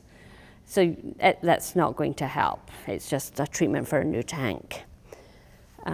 So red fruit, you would protect color. We can protect color in very similar ways, but to best protect color, it's your anthocyanin, tannin, polysaccharide binding. That's kind of the trifecta. So we would want to put in a polysaccharide as well, which would be your inactivated yeast, which would have the most reactive polysaccharides. So we'd look at something like OptiRed in that case, and we could chat about that on the side. So oxidation, why is prevention a goal? And this is kind of where the context comes in, right? Well, if your goal is to retain these really bright colors, then you want to protect from oxidation. Is it to maintain your fresh, clean aromas if that's the style of cider you're making? The other way is if you're looking for canning or for early consumption. Well, when you're canning, you all know that you need to keep your SO2 low so you don't get your canning taint, right? So then you're looking for other ways to protect from oxidation. So then that is kind of some things to think about why you want to keep from oxidation. But sometimes when we're talking about it, like Gabe was saying, some of you are saying, I like a little bit of oxidation. So is it ever a good thing? Well, again, depends on what you're making. So sometimes in some traditional styles, well, it helps develop flavors. Sometimes when you have a little bit of oxidation in there, you have a little bit of those nutty flavors, a little bit of those sherry notes, which can give you kind of some of that complexity there for a very specific style of beverage that you're producing. It can also, I don't know if you noticed when you were tasting, because those samples, we did get food safe samples so you can smell and taste. I don't know if you noticed a difference in the mouthfeel. So with the acetaldehyde one, the mouthfeel was a little softer.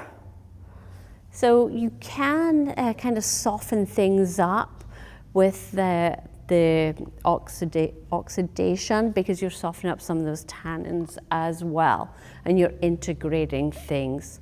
So when you're doing a barrel aged style, a little bit of oxidation does help. Helps with the bridging of the tannins so that you don't have as much tannins interacting with the salivary proteins in your mouth, so it's not as aggressive. And you can introduce some of those other aromatics as well. Or it gives you a blending option, right? Just a little bit of complexity to some of those highly acidic ciders that you make. So it could be a good thing.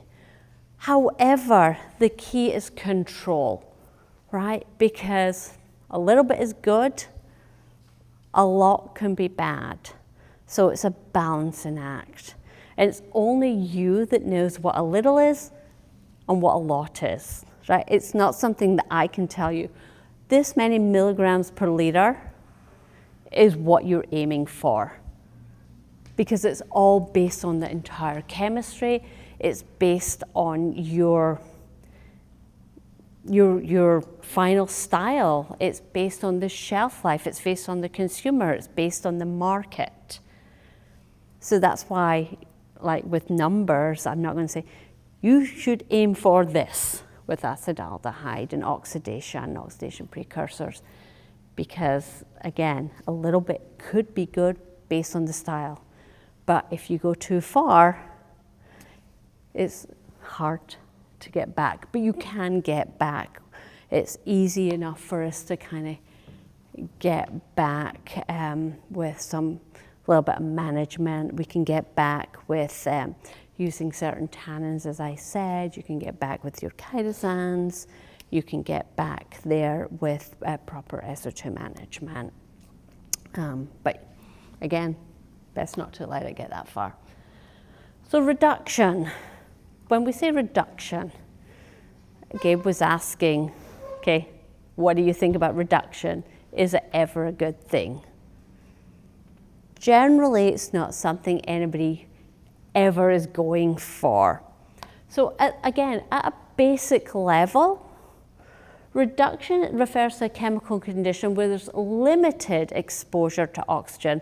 So we could think about that as being the opposite of oxidation, right? If oxidation is excessive oxygen, reduction could be limited oxygen. Limited oxygen could be a good thing, right? Because it protects stability, it protects your color, it protects your aromas from being oxidized. And as we'll get to talk about, it protects from microbial flaws. But too much limitation is going to give us our other challenges, right? So it's kind of like a teeter-totter or a seesaw, right? You don't want not enough, because then it goes one way, but too much, it goes the other way. So oxygen management is really important through the entire production. So that is what reduction is at a very basic level. You've got limited exposure to oxygen. From a more chemical standpoint or a chemical definition, if oxidation is loss of electrons, reduction is the gain of electrons that results in a decrease in the oxidation state. And it's this decrease in the oxidation state that results in the formation of volatile sulfur compounds. And these are formed from different sulfur sources in the fruit. And as Gabe was talking about, a lot of that is due to yeast stress. we'll call them reductive compounds, reduced compounds, volatile sulfur compounds, sulfur-like off odors. Kind of call them lots of different things. I normally just write VSCs because I'm lazy. You call them what makes sense to you, but a lot of them are. We're generally using different nomenclature for the same thing. So when we're talking about these reductive compounds, these VSCs, these SLOs, the sensory identification, so if acetaldehyde and oxidation is sherry, bruised apple, wet paint, these reductive compounds, these sulfides, mercaptans, disulfides, I never pick it up as rotten egg. I normally always pick up hydrogen sulfide as being more skunky. But different people, again, different things. But when we get into our mercaptans, these are more the kind of burnt aromas. Your burnt match, your burnt rubber. Once you're getting into your disulfide, so disulfide, whether it's an ethyl or a methyl, it's when you're getting into your rubber, your canned corn, your asparagus, your kind of cooked vegetables. And then kind of none of these are very pleasant. Those are generally not the aroma compounds you're trying to get in your cider. I've never had anybody call me and say, hey Nichola, can you help me make a cider? And I'm really going for asparagus with a side of cooked corn, right? Generally doesn't happen. So they're all like, hey Nichola, I want to have something that's kind of more white flour with a side of, I don't know, passion fruit, right? These are normally not the things that they're going for. And you'll see the sensory threshold is in the parts per billion level. So at very, very low levels, they can kind of overtake all your positive aromatics. So how do we get all these different compounds? How do we get hydrogen sulfide and some of these other volatile sulfur compounds? Well, H2S, that's kind of the main compound. It is generally formed via yeast stress. So you stress your yeast, you make your yeast unhappy, they're going to let you know, right? It's not a little warning. It's not just like, hey guys, I'm not very happy. It's like, hey guys, I am really mad at you right now, right? It's not just a little wave. It's a screaming shout at you. And then when H2S reacts with other compounds, that is when they're going to form generally your mercaptans. And the mercaptans are formed when your H2S reacts with an alcohol, so that could be ethanol, it could be methanol, it could be butanol, or they react with a carbon. Your mercaptans can go to disulfides. So once your mercaptans are oxidized, that's when you get your disulfides. And that mercaptan disulfide can kind of shift back and forth. H2S, I'm going to say relatively easy to treat. Mercaptans and disulfides are really difficult to treat. So we don't want any of them. But if we have H2S, we want to get on it straight away, so that we've got the easiest thing to manage possible. So we don't want this. We don't want this, and we definitely don't want these, because once we start shifting our sulfides into our higher sulfides, things become really, really challenging. So what are the precursors for our H2S? Right? Where do these sulfur compounds come from? Well, there could be from sulfate, SO42-. You don't really have that much sulfate in apples, but when you start blending in other things, you can really increase your sulfate source. But you can have it from different agrochemical inputs into your orchards. It could come from your sulfur-containing amino acids, from your cysteine and your methionine. You do have enough cysteine in your apples, and you do have enough methionine, and it can come from SO2. So your sulfate has a really high oxidation state. And remember, in chemistry, everything kind of wants to be stable. It's going to find friends to make it stable. So it's going to find friends to like make itself into a neutralish state. So it's you're going to have your sulfate is going to go to sulfide, and it's going to go to hydrogen sulfide. So sulfite to sulfate to ite to ide. So you're going to get from sulfate. Your sulfur-containing amino acids, you're going to have your cysteine, which can be broken down to hydrogen sulfide, your methionine, which can go directly to mercaptans and DMS. Your SO2. So SO2, when we say SO2 in this case, we're talking when you add a potassium metabisulfide and it dissociates into the different forms based on pH. So I'm saying molecular SO2. So I'm actually talking about SO2, which is uncharged. So molecular SO2 is the active or the antimicrobial form, and it's taken up by the yeast, and the internal of the yeast is like kind of internal of your mouth, which Gabe was saying with mousy, different pH. So the inside the yeast is about pH 5.6. So what happens, that SO2 that's not charged dissociates and gets a charge on it, and it becomes bisulfite. So again, it's going to further break down, and you're going to go to your sulfite, and then you're going to go to your H2S. So your yeast is going to find ways to get it down to that H2S when it's stressed. Okay, it's going to find a way to detoxify these sulfur-based compounds when it's stressed from these different precursors. So when we talk about managing these compounds, there's not much we can do about sulfate, sulfur-containing amino acids, we'll talk about good nutrition, SO2, we'll talk about proper SO2 management.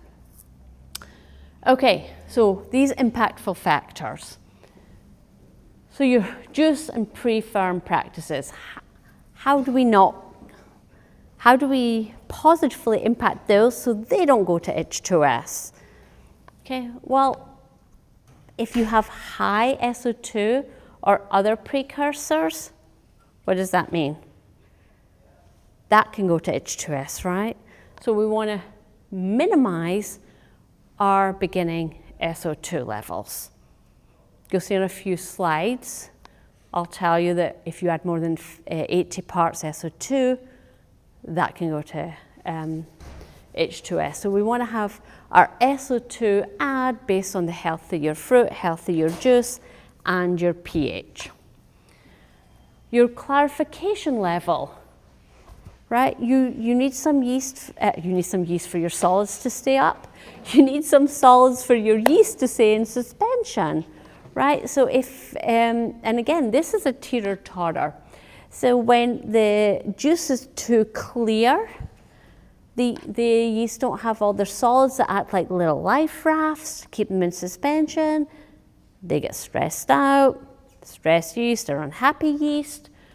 But when there's too many solids, they're unhappy with you as well. Therefore, guess what they do?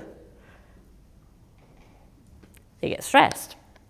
So again, we'll talk about clarification levels in a couple of slides, but you want to aim for 1 to 2% solids. Solid levels also linked with aromatics. There's a few people that when they're new into cider, they don't realize that clarification is important. They just get their juice, press their juice, and go straight to ferment and miss out that very important step in between. If you've got a high level of contaminating flora, or you have a long time between juicing and active fermentation, well, that contaminating microflora will utilize a lot of the vitamins and minerals that's essential for healthy fermentation.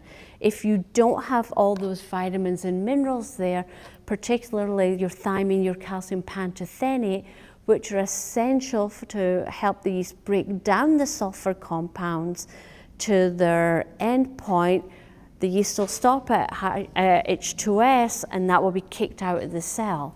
So again, having as healthy fruit as you can, or using appropriate antimicrobials. So there's a lot of things you could do in the pre-fermentation phase to minimize H2S production. Your fermentation practices. This is super important to get right. So I just said your vitamin deficiencies. So your yeast need vitamins just like we do, which mine's is still sitting in my purse over in the corner, not the best. But they need inositol, biotin, thiamine, calcium pantothenate, folic acid, and riboflavin. So they need those 6 B complex vitamins. The vitamins are growth factors for the yeast. So they're essential for a lot of the metabolic activities. And we know that when we don't have enough calcium pantothenate, and we know that when we don't have enough thiamine, and we know when we don't have enough biotin, that our H2S levels are elevated. So ensuring we have those vitamin levels up there is super important. Your yeast also need a proper balance of nitrogen. Apple juice doesn't have a proper balance of all the amino acids. So there's 20 amino acids with a genetic code. Yeast can use 19 of them in a fermentative environment, so they can use everything except for proline. So if you're unbalancing your nitrogen, they're going to use all the early assimilable amino acids first, which is mainly what's in your apple juice. So they're going to run out of nitrogen super quickly.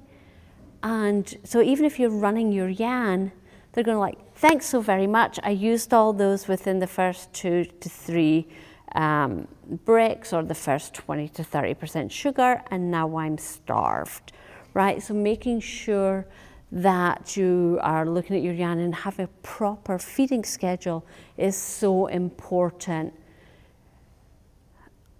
It's becoming more talked about, which is terrible grammar, apologies mother, to just open your pack of yeast and throw the yeast in there. It's nice and easy, let's just do it. You do you, right? But if you think when you get your yeast, it's in an active dried form, 92% of the water's been removed to give it longevity, so gives it shelf life. You want to make sure you replace that cellular water with proper water, preferably in one of your Go Firm products, to get all those vitamins back in there as well as the minerals. But make sure you rehydrate your yeast. When you add it, mix it in.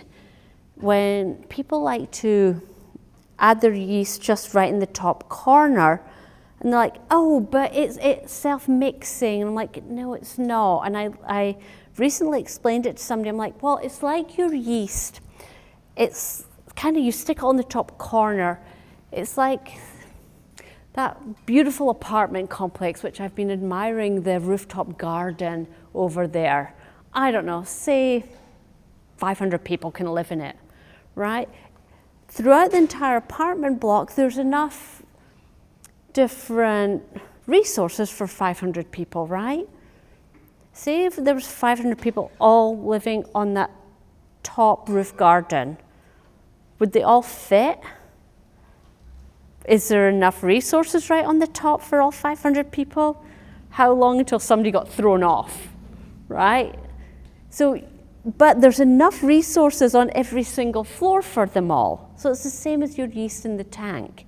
You got to give them their own space. When they have their own space, they've got access to their own nutrients, they've got their own little kind of apartment, let's say. So just kind of mix them in and make sure the temperature's appropriate. I will hear all types of people who are making all types of fermented beverages saying, I like my ferments to be cold, I like my yeast to be struggling. And I'm like, okay, I'm going to drop you off in Siberia with no coats. Why, right? When they struggle, they're never going to perform as intended. So if you want a cold ferment, choose a strain that can actually ferment at the temperature that you want it to. When you get your yeast, you know, and you read all the things it can do, that is what its genetic potential is. And when you use it out with it's recommended, it's not going to perform and give you those things. So just respect the temperature. The yeasts are all different genetically. We understand its sulfate assimilation pathway really well, sulfur, how it can break down SO2 really well. We understand its sulfur amino acid biosynthesis pathways. So we know where those are contained on the yeast genome. Some yeasts have the tendency to produce more H2S than others. So if you're continually struggling with H2S production, you're doing everything correct, there are other strain options for you. Lees compaction, make sure you're keeping your lees suspended as well. So there's a lot of things that can impact how much volatile sulfur compounds you get.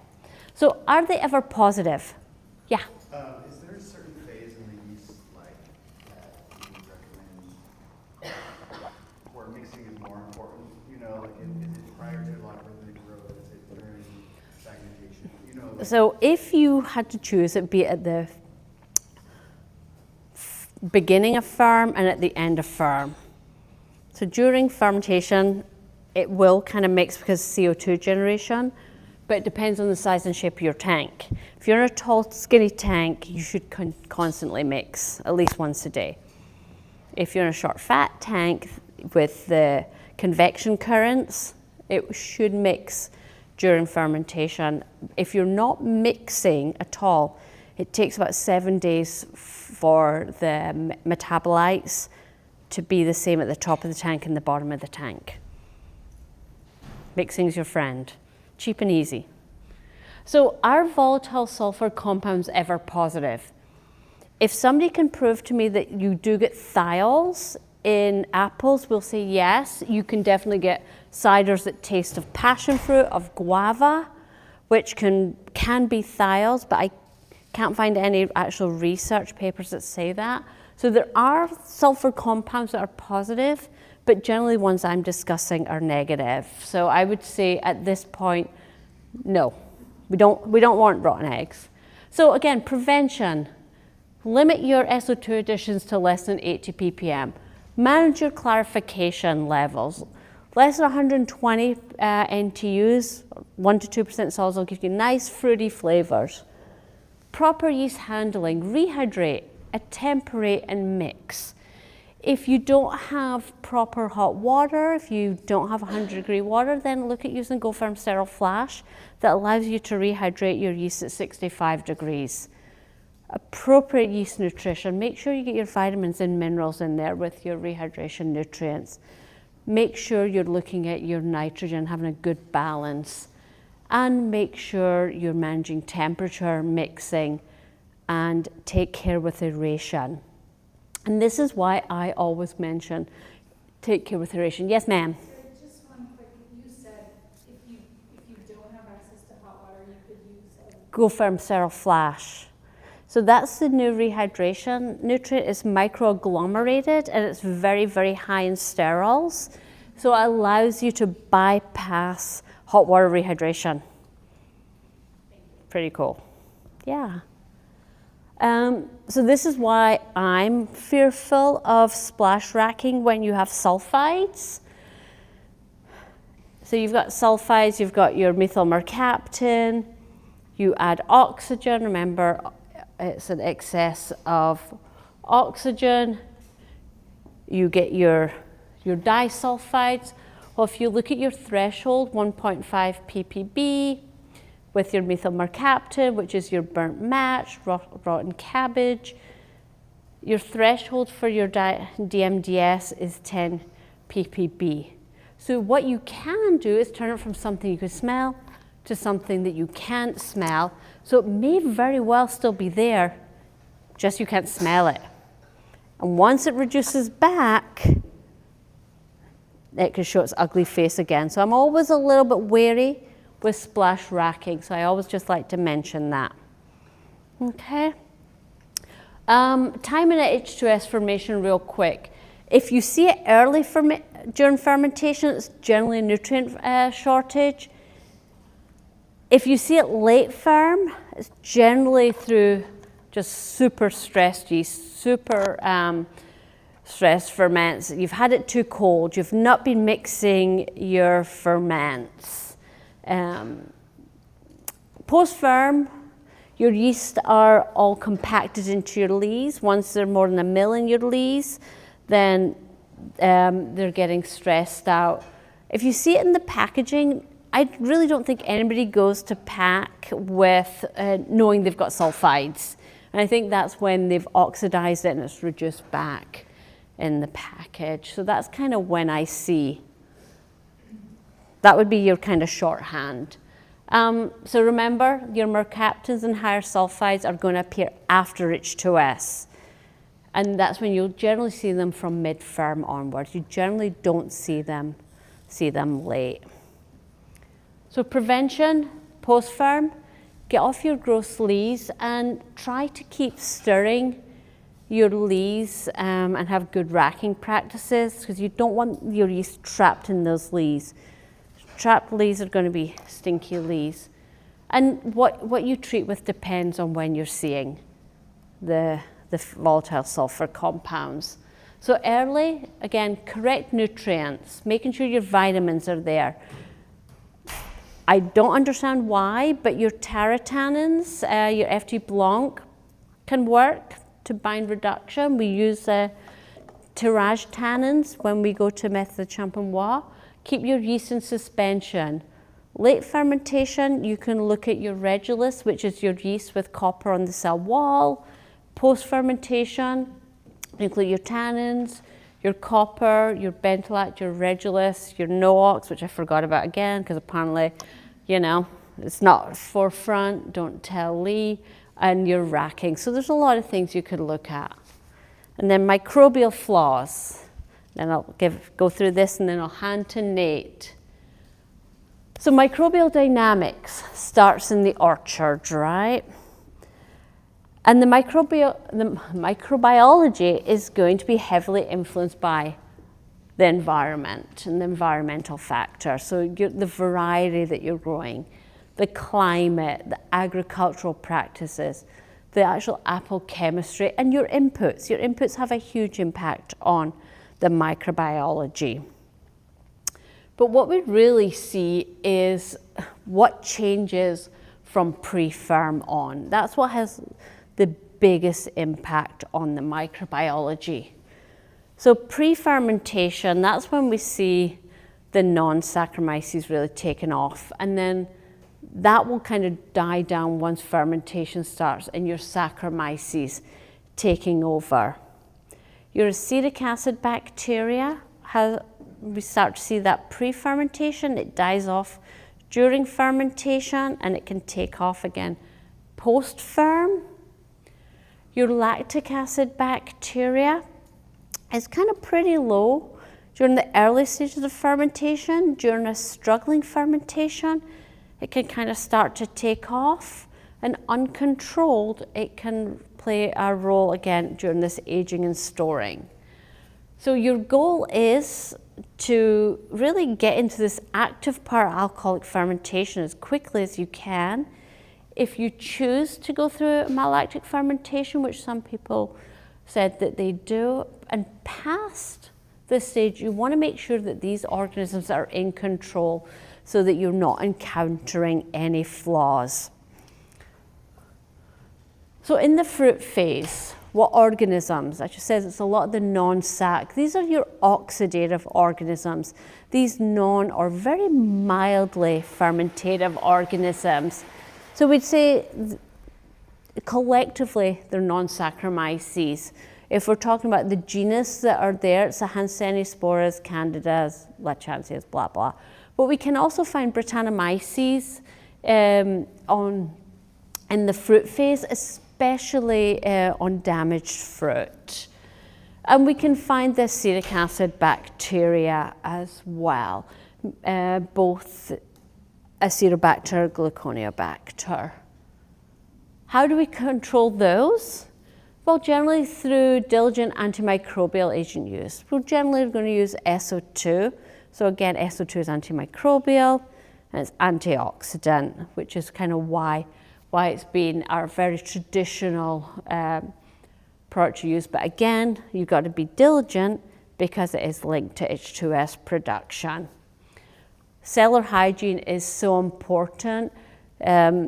We want to make sure that in the juice phase, it's very microbiologically delicate, so we want to make sure that it doesn't get contaminated.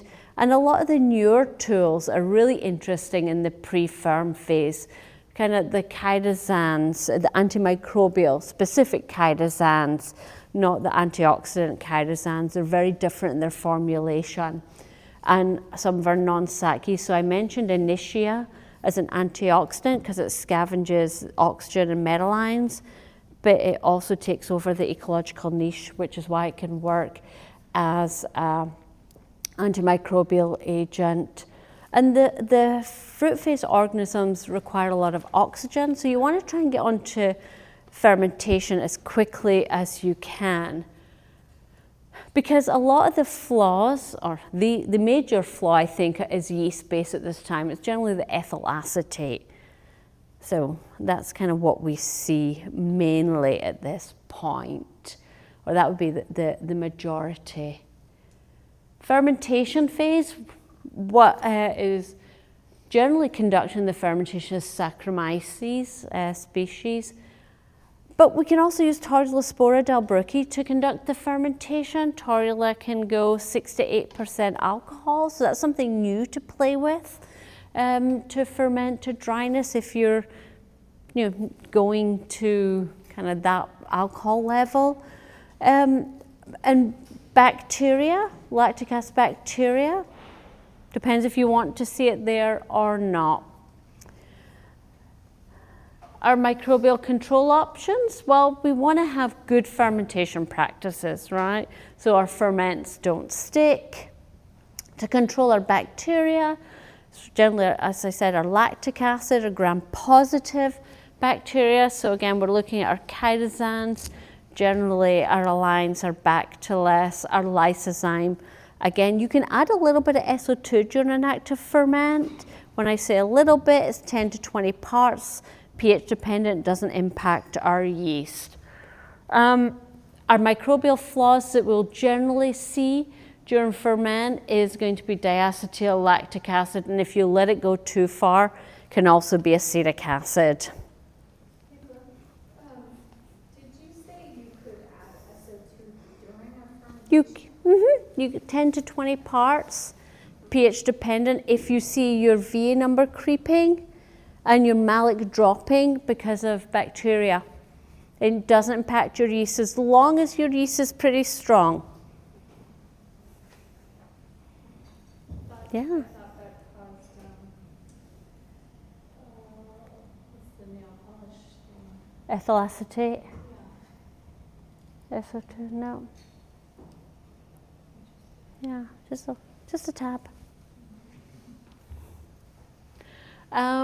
Post-ferment.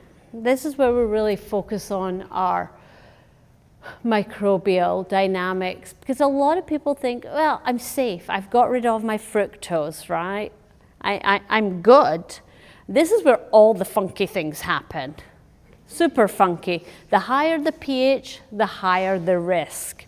So this is where Brettanomyces can be a pain, and I'll explain why it can be a pain. Your bacteria, lactics, acetics, and yours, and I struggle over Zymomonas, can all be challenged. So you've got your gram-positives, your gram-negatives. The lactic acid bacteria, so you've got your Enococcus, I split out your lactics into homo and heterofermentative.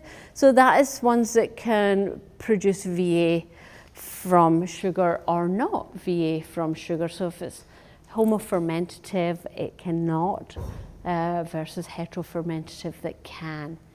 So Brettanomyces. Brettanomyces is a challenge for us still.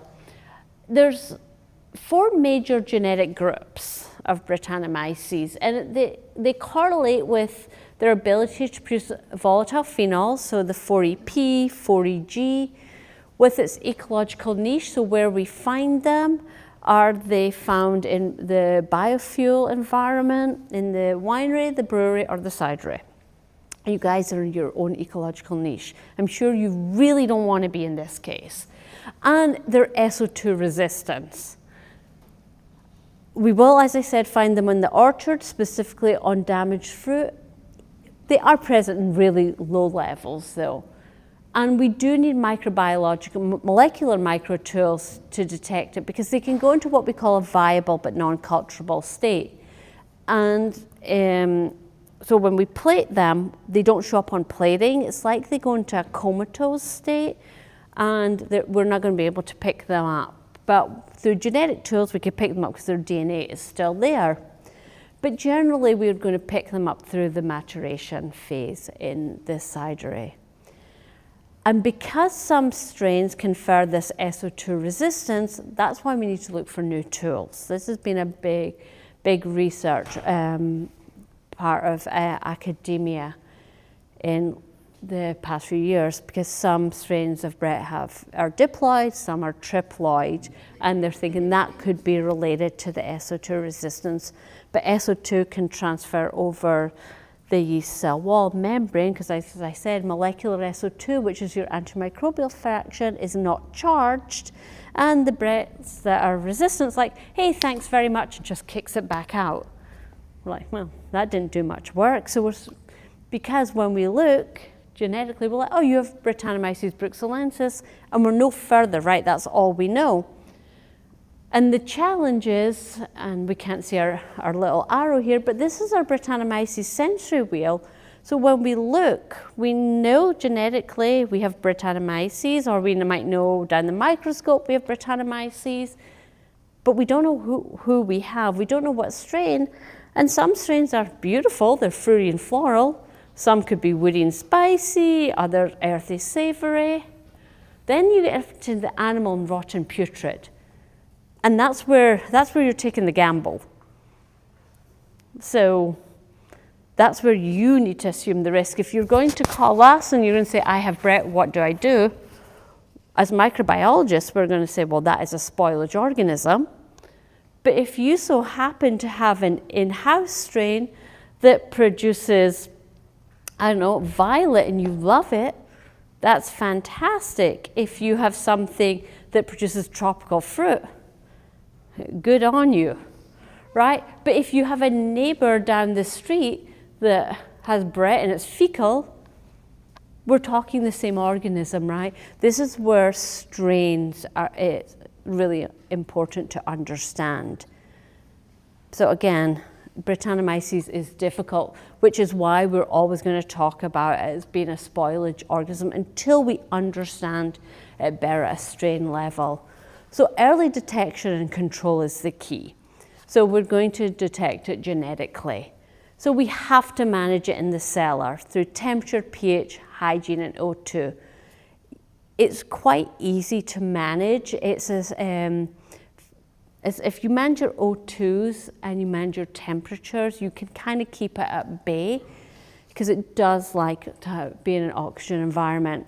Maintain molecular SO2, so maintaining generally a 0.8 molecular is good. Now, if you've got a SO2 resistant strain, that's a little bit more difficult.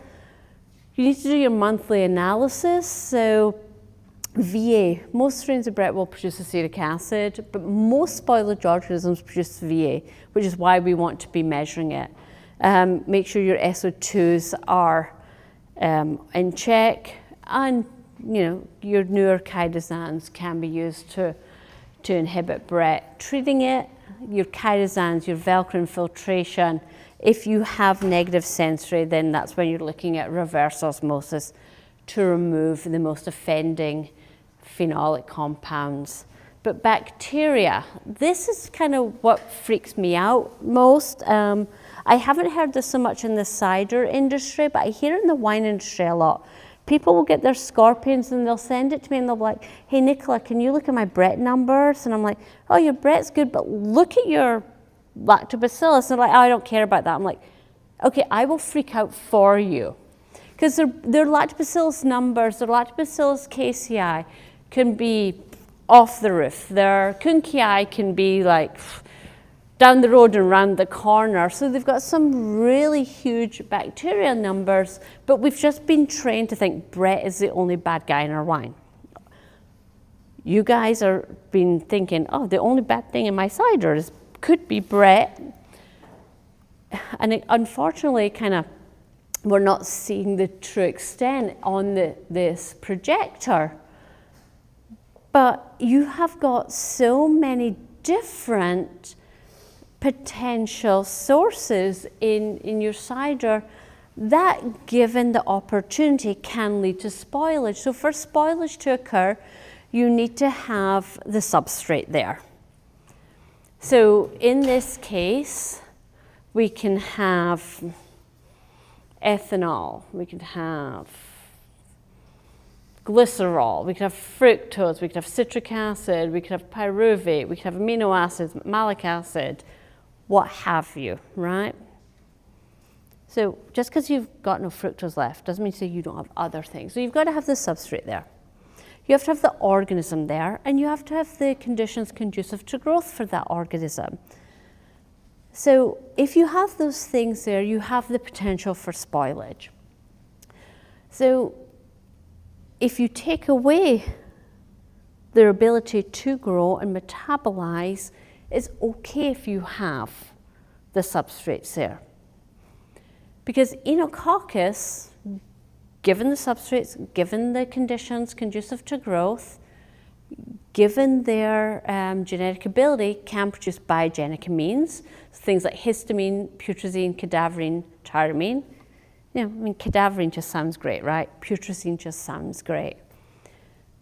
Mannitol, which is kind of a weird texture. Diacetyl, geraniol, which is like crushed geranium leaves. The geraniol's kind of over here. So if you add sorbic acid, so that's an additive with ethanol, lactic, acetic, and kind of mousy. You can kind of see them all there. The good thing with Enococcus, at least our Enococcus, they don't have the decarboxylase enzymes to produce biogenic amines. So you've got a lot of other things in there that can lead to different flaws in your cider. So that's why we say their potential impact. So just know that they're there. So knowing which lactic acid bacteria you have is important. So knowing the genus and species that are there. So you can say, oh, I have Enococcus and I have this chemical, so I need to control my Enococcus, or I have Lactobacillus kunkiae, therefore. But using just general broad spectrum, good cellar hygiene, you're going to protect from a lot of things. So again, temperature, pH, good cellar hygiene, topping, treating, O2 management, maintaining 0.5 molecular for lactics is good enough. Good monthly analysis, good inhibition management. So with lactics, you can use lysozyme. Can't use it for Brett, can't use it for acetics, but you can use it for lactics. Okay, so treating, again, very similar to treating for Brett. Acetics, pretty much the same thing, except for we're not going to use lysozyme. If you have a lot of aldehydes from your acetic acid bacteria, your tannins can bind aldehydes. They're not going to remove the bacteria, but they can kind of mitigate some of that effect. So again, acetics are pretty easy to control and manage when vigilant. So just know, not to scare you, but there's all these things, so just think about it. It's not realistic to have a microbial-free cider, so that's why we talk about microbial control We talk about broad spectrum treatments, but we can have very targeted treatments when needed. And talk about risk management, just be aware, right? Knowledge is power, because controlling microbes is going to help you preserve quality. So we have all these different options to use at different times depending on what's needed. We also need to understand that we have things that are microstatic and things that are microcidal. So microstatic things will just keep the population in check, and microcidal things will kill it. So you just know what's what. And I'm going to kind of turn it over to Nate, and he's kind of going to talk about how you can use things and how you can use what we call this thing called hurdle technology. And that's the implementation of different tools, whether it's different chemical, biological, so that your things are free from spoilage organisms by combining these things so that you're using the right, so that you can use the right tool so that you're not, get this in the right way, so that when you're using the right tool at the wrong time, so you're not ineffective, right? You want to be using the right thing at the right time and making sure that kind of everything is being taken into consideration. So I'm going to give it to Nate, and he's going to be talking about making your cider stable. Hello, everybody. Yeah, thanks for being here for sure. I'll go over briefly some of the considerations for producing a microbially stable cider. And again, if any questions as we go along, feel free to jump in and ask. So the overview of what I'll briefly go over here is why is stabilization important, methods of stabilization, and putting it all together, kind of thinking about all the options and figure out what works best for you and your situation. So why is it important? Kind of, following up what Gabe and Nichola have been talking about, what I'm going to talk about here is like what's happening at packaging and during packaging, just prior to packaging and after packaging. So the whole goal is we don't want to undo all the upstream work that we've done by allowing downstream contamination to to compromise your finished product. So we don't want to produce the perfect cider that we all know and love and then have it, go south during production or during in retail with the consumer during distribution. So we'll talk a little bit. Yeast is really the primary spoilage organism of concern in finished product that has any residual sugar in it. So if you've got, if you're back sweetening or if you're arresting fermentation, you want to keep some sweetness in your cider. Really, the one that's going to bite you the quickest is going to be yeast. So we'll talk about that. But bacteria, as Nichola mentioned, also needs to be addressed.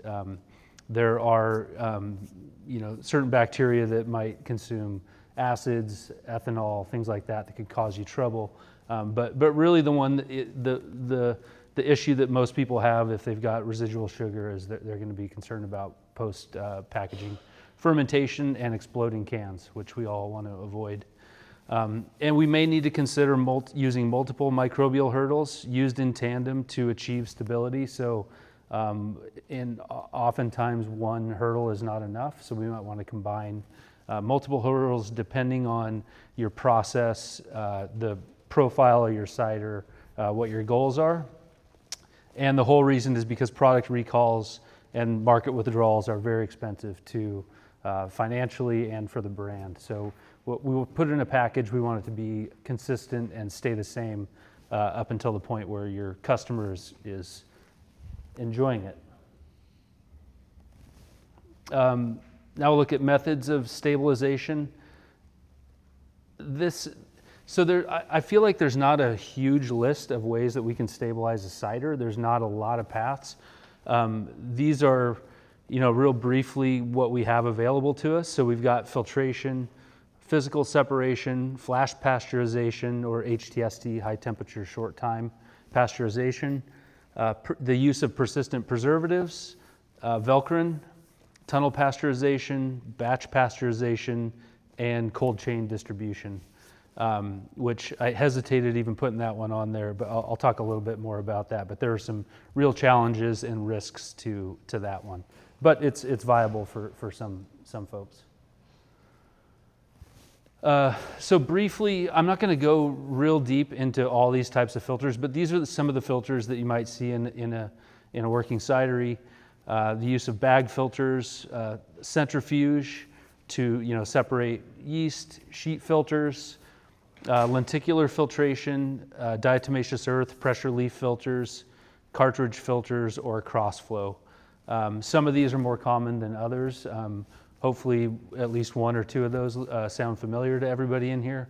Crossflow, I would say, is fairly typical of to find in cideries, but when you're deciding on what kind of filtration you're going to use, there's a lot of considerations: power consumption, product loss, how much it costs, the media, how much it costs to run the thing, and then disposal of the media. So these are all important steps in the path towards stability.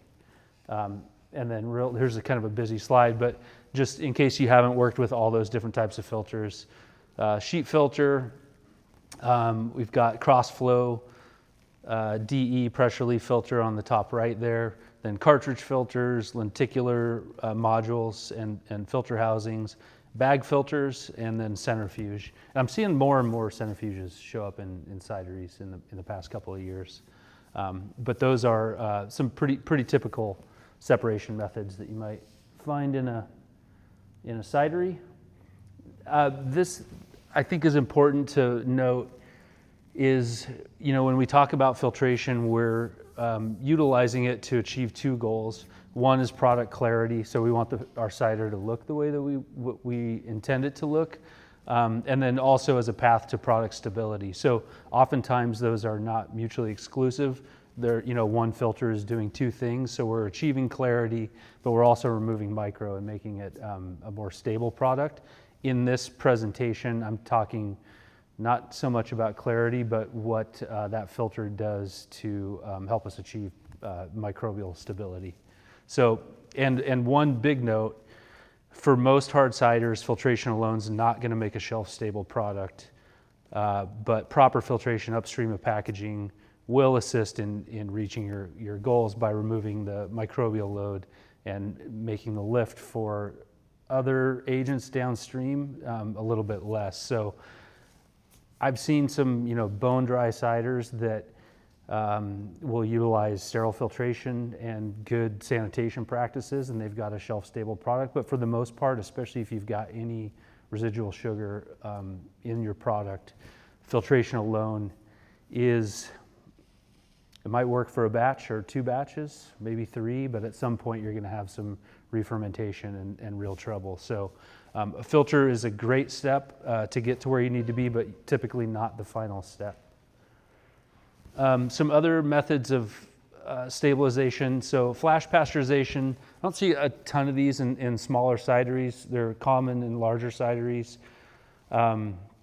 Some of the pros are, you get a real microbial log reduction.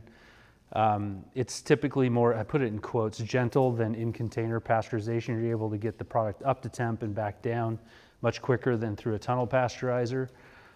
It also, I know it's not the focus of this, but if you're looking to ever do sweet ciders or other non-alc products, it can be a food safety measure in your product that we're not really worried about so much in alcohol products, but when you start to look at non-alc, food safety is a big box to check, and HTST can get you heading in that direction. Some of the downsides: large capital investment. There is, with any heat added to your product, there's a potential sensory impact that can happen. And then, as I'll mention with a couple other methods, it doesn't protect your product downstream. So once it leaves the sterile filter or the flash pasteurizer, you're now susceptible to micro pickup and you're no longer protected. So you've created a stable product, but now once it leaves there, you're at risk of micro pickup.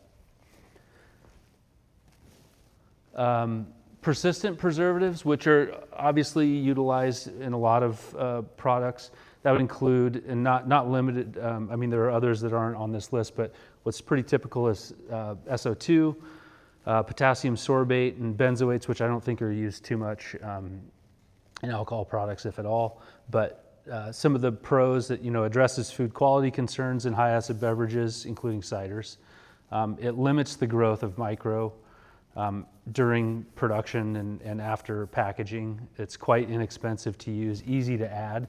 They're simple, but some of the downsides, it doesn't necessarily kill the micro, kind of as Nichola mentioned, the difference between some of the products that hold it at bay versus killing micro, it just holds it at bay. It does require labeling. There's quite a bit of consumer and retailer pushback on some of these non-natural persistent preservatives. And then there's a potential sensory impact. We talked about sensory impacts of different, some of the spoilage organisms and things like that. I've heard that it's about 30% of the population that can actually pick up on sorbates. Some people aren't sensitive to it, some are. I don't think I particularly am, but something to be considered when you're choosing preservatives. Another persistent preservative, which is not yet available, but is Nigardo. It's basically a natural alternative to sorbates. It's a different pathway, but it's a mushroom glycolipid. It is not yet approved for use in alcohol, but I think by the end of the summer, it will be available, and still needs to be labeled, but I think it's going to be much more accepted by consumers and retailers like Whole Foods and things like that as a natural alternative to some of the the sorbates and things like that. Microclear that they have out in Canada? There's a couple. There's like Kyber, I think, is one of the other products. And we don't know a lot about it yet. We don't distribute Nigardo yet. We likely will.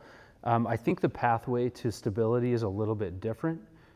With Nigardo, the usage rate, I think, is much less than some of the other mushroom-based products. So the sensory impact that some of those other products have had, I don't think we're expecting with Nigardo, but there's still a lot of work to do on that. But they are persistent. You add them to the product in tank prior to packaging. They don't need to be dosed into the product like some other things. But it's persistent, as in it just stays active in the product. It doesn't necessarily kill micro, but it will likely keep micro populations from growing. And we kind of talked about some of those other downsides. The major downside of it right now is it's not approved. So, but I think we're expecting it by the end of the summer to be approved. Just to say it's not approved in the UK yet, but there's a desire for it, and some people did a trial and added it to some juice. And the juice kept and didn't ferment for many months. Yeah. That's the potential capability. There's lots of people who are very excited about these products. Yeah. So it's being used in the U.S. right now in juice as well, in a non-alc application with some success, or with great success, I should say. Used in Europe for non-alc beers right now too. So we're expecting that at the end of this summer for use in wine, ciders, and non-alc beers as well. So if you're looking to start producing non-alc beers. But yeah, really excited about that one. Just because so many people are turning away from sorbates. I mean, it's so effective, but there's such a kind of a negative connotation to using those. Velcorin, as Nichola mentioned, Velcorin is it's a broad spectrum antimicrobial added just prior to packaging. So a Velcorin it does require a doser. The doser sits right upstream of the filler, and as the product flows to the filler, it gets dosed with a very small amount of Velcorin, which is used to control spoilage micro. It does not require labeling. It goes into the product as Velcorin, which is dimethyl dicarbonate. It reacts very quickly, acts on the micro that's in that product, kills micro, and then it hydrolyzes, breaks down into equal parts of CO2 and methanol, which are already naturally occurring in pretty much any cider anyway. So it's considered a process aid for that reason. It's highly effective in ciders, especially against yeast. we don't have many people using it as like their sole bacterial control. So you want to have it in combination, maybe upstream with some filtration to address larger bacterial populations. Highly effective against yeast of all, Saccharomyces, Brettanomyces, Zygosac. It does a really, really good job against those. Downside, obviously there's capital investment for the doser, which is not nothing. So that's to be considered. Luckily, we're on the West Coast. We have a lot of mobile providers as well. So if a doser isn't in your future, there are plenty of folks around that have dosers and will come to your facility and do trials or ongoing production. But really cool product for a lot of products, but specifically for cider. Tunnel pasteurization. If you're lucky enough to have a tunnel, congratulations, that's great. It does a great job. It addresses both food safety concerns in non-alc products. Again, we're not really too concerned with pathogens in the alcohol space. It does a really good job of in container pasteurization. So you package your product, goes into a tunnel, gets pasteurized and stabilized. In that regard, downside, obviously, of all the options here, it's by far the most expensive. Large capital investment, large footprint, high energy demand, possible sensory impact to finished product, although I feel like cider handles a little bit of heat better than other products. But there's typically always going to be some sensory impact. And you're limited to the amount of CO2 you can have in your product. If you got too high a CO2, I think a lot of people use about 2.2 volumes as their line. If you stay under that, tunnel pasteurization is an option. You go too much above that, and you're going to be blowing up cans in the tunnel. But and then this probably could have lived on the same slide, but batch pasteurization is just a smaller, much more manual version of the tunnel, which is you package your product. Then you are batch pasteurizing. It's not a continuous process. It's usually separated from your packaging process, where you are putting your bottles or cans in a batch pasteurizer, bringing it up to temp, cooling it down, and then you've got a stable product. So it again addresses food safety and food quality. Again, food safety not an issue with hard ciders. And it can be a good entry point into in container pasteurization or proof of concept. It's usually every place I go into, that's the limiting factor of their entire production is their batch pasteurizer, because you can only do so much in a day. And then one downside with the tunnel pasteurizer that I didn't mention is it's such an expensive piece of equipment that if you have plans to grow over the coming years, what you don't want to do is outgrow your tunnel pasteurizer. It's a really expensive thing to outgrow. So I've seen some really small, cute tunnel pasteurizers that are great, and then I've seen people outgrow them within a year, and that's a tough thing to replace. So, so the cons of the batch pasteurizer are very labor intensive. Like I said, it's often the process is not in line with packaging, and it's, like I said, usually the limiting factor for how much they can produce. So even though I said there's not a lot of options, there are a lot of options when you're thinking about putting them together. So a lot of things to consider. And you may have all of this already worked out for your cidery. I think it's always good to check in, especially if you've had any quality issues along the way that are unexplainable or you haven't quite figured out what happened. It's always good to kind of check in with your process and see where you're at and if you've got a blind spot somewhere. But I put this together. This is probably more simple than it deserves to be, but if you're thinking about stabilization of your finished product, you kind of, I sort of felt like this is like the DMV, like you need document out of this column and a document out of that column or one of these, but you can kind of approach it like that. If you are, you need to choose one from column A, one from column B. Again, this is very simplified, but that can lead you to a shelf-stable product, or one from column C. So if you've got, there's a possibility on column A using time temp, maybe in addition to process aids, finding agents, things like that, to drop out substrate to make killing that what micro is left, making that lift a little bit less. Time temp, so cold crashing tanks. You can use filtration or physical separation. That would be filter or like a centrifuge, or potentially flash pasteurization. You do that plus the use of either persistent preservatives or Velcrin.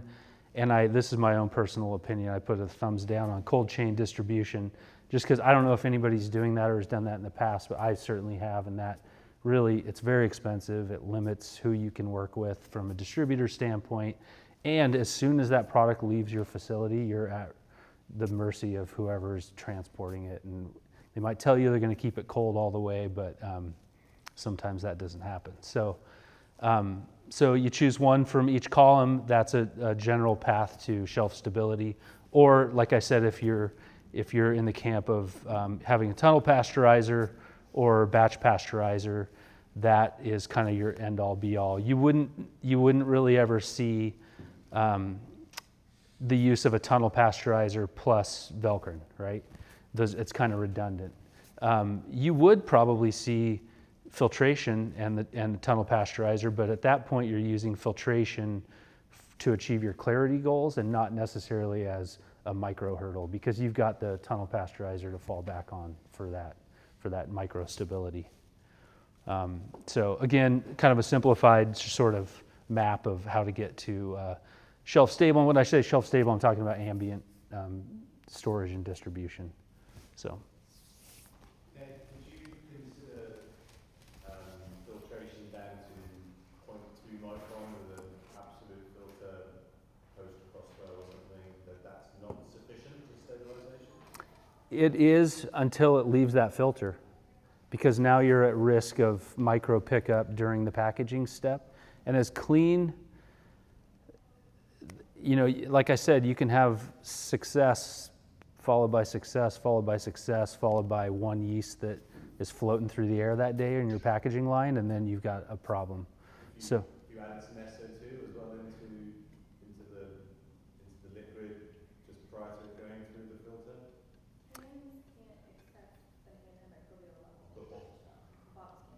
Yeah. So you certainly can, and that's where, I kind of said that this is a simplified version. So there are other paths to that. But what doesn't pain me, but I know because I've struggled with it in the past, is you throw a 0.45, you throw a sterile filter in prior to packaging, and if you say I've got a sterile filter and I've got a great CIP protocol on my filler, that's great, but that you lose some control at your packaging step. As clean as you can be, you're at the mercy of what's floating through the air, what might be on your fill heads incoming with packaging. So yeah, if you can use higher levels of SO2 or even using some other persistent preservatives at that point, that's where Velcrin does a really good job of. It's dosed into the product and it remains active during the packaging step, and then hours afterwards the Velcrin's gone and it's done its job. Whereas if you don't have that and you don't have one of those other items from column B, you are at the mercy of how clean things were during packaging. So I'll just give the caveat real quick that we sterile filtered, used potassium sorbate, and would still have brand new cans go bang at around 8 to 12 months. So even combinations of these two aren't silver bullets. yeah. Oh, and SO2. So yeah, sterile filters. Yeah.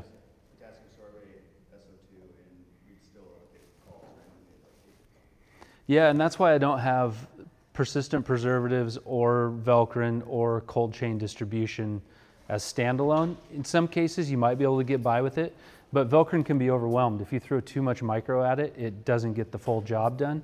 So you're usually going to want to have some sort of step upstream. That really, like in the large cideries that are really cranking out volume, flash pasteurization that don't have a tunnel pasteurizer, flash pasteurization plus Velcrin is like golden all day. It does a really, really good job. What are best practices in breweries that are packaging with lots of RS, but there's, as far as I know, Velcrin's not super common in. Yeah, Velcrin's not approved for use in beer products or high protein products and high pH products. You can only use Velcorin between pH 2 and 4. So high RS, they're using either preservatives or pasteurizing, tunnel pasteurizing probably, or crossing their fingers, but we've seen that. Yeah. But if let's say you're making a fruit added, to your beer or something like that, you've got fermentable sugar in that, and I would, you either got to keep it cold the whole time or pasteurize it. Those are really the two ways to do it. Otherwise, I mean, we've seen, recalls in Oregon for shandies and radlers and things like that, you think, oh, let's CIP really well today and we'll be fine. It's like, it might work once, but yeah. Even big IPAs and stuff have a bunch of sugar in them. Yeah, it's the idea that they just... Or it's not fermentable sugar. Okay. Yeah. Did you have a question earlier? I did actually about the mushroom preservative. Mm-hmm. Do you have like a cost estimate versus Velcorin potential? We don't yet. I've heard anecdotally, don't quote me, I shouldn't stand up here and say this, but I've heard it's going to be roughly like similar price to Velcorin, but I think that it's not, like Velcorin, folks that use Velcorin typically use it at the maximum permissible level. It's like the most protection you can get. There's not a sensory impact to using Velcorin, so there's, where there can be with some other methods, like you throw more heat at something, you're going to degrade the product more. You throw more potassium sorbate at something, there's potential sensory. There's not with Velcorin. So most people use the max level. I think with Nigardo, it's going to be, especially at the beginning until we know more about it, it's going to be a case by case, a lot of benchtop analysis to know how much you need to use to achieve the microbial stability. And then looking at the sensory impact, potential sensory impact too, I think we just have a lot to learn. But at that level at which it needs to be used is a little unknown at this point. No, it's not produced here. And it will, like I said, it's produced by Lanxess, the same folks that make Velcorin, which is probably why the pricing is going to be similar. But, and like I said, we will likely be the distributor for it in the alcohol space. So I expect to know more in the coming months. It's got a more lenient pH range than Velcorin does. I think there are a lot of cases where it can work either in combination with Velcorin or instead of, but there are some downsides to it, potential sensory impact, and it requires labeling. So, but a lot of compelling things about it too that we still need to learn. Does it have to be dosed in any particular way? No, it can be batch added prior to packaging. So that's probably the biggest upside, is that it doesn't require a doser. Yeah, and it remains persistent in the product. Yeah. Mm-hmm. As far as what you're talking about, the dosage for the Velcorin, we've always used 200 parts per million. But if we got scorpions on if we didn't dose some cans in line and just kept getting lab testing done on it, and we see very consistent, really, really low microbial doses, would Scott Labs be like, we actually recommend you only use 100 parts per million, or is that? You won't ever get me to recommend that, but no, I'm kind of kidding. But really, the people that we see that use a lower dose of Velcorin, lower than permissible, usually have a flash pasteurizer upstream, because that is consistent and repeatable micro reduction, where every time your micro levels are going to be this level. If you don't have that, if you're just relying on filtration or cold crashing, like they can vary. So you might have levels that you think are right, but the next batch might be a little bit higher, and then all of a sudden you've overwhelmed your Velcorin. So does that make sense? Like, yeah. We cross-flow sterile in line to the doser, to the can line. Yeah. And we have pretty minimal SO2, like 70 parts total. Yeah. I just wondered, I'm like, are we just, and mostly just from a cost standpoint. Sure. Yeah. Can't use half as much, but. Yeah. Again, the folks that we see using a reduced dose, usually, like I said, usually have a flash pasteurizer, but also a lot of historical data to prove that they're repeating their micro numbers every time, and then they're willing to stair step down in Velcorin dose. I've never seen anybody go lower than 100 ppm is the lowest I've seen, but I've more likely like 120 to 150 ppm. I've seen people come down into that. Yeah.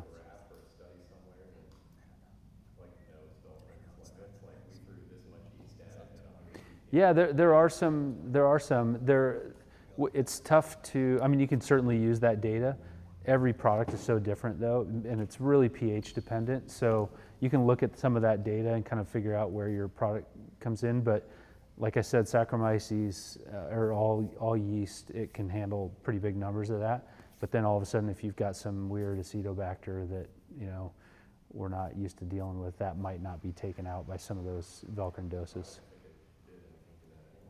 What's that? I didn't think Velcorin was effective on it. It can be moderately effective against some bacteria, but it's not across the board. It's some bacteria it works pretty well on, some not so well on. And I do have a little bit of data on that. I can send you that. It's looking at general wine spoilage micro, which obviously we share a lot of organisms of concern across cider and wine. It kind of shows what specific dose of Velcorin will do to a specific population of, and it's, they're very specific populations, so you have a matrix of populations in there, then, all bets are off. So that's why we usually see people with just using the max dose. Yeah. Oh, I've gone over a little bit. Yeah, but feel free to reach out if you have any other questions about any of this stuff, but happy to talk about it. Thanks.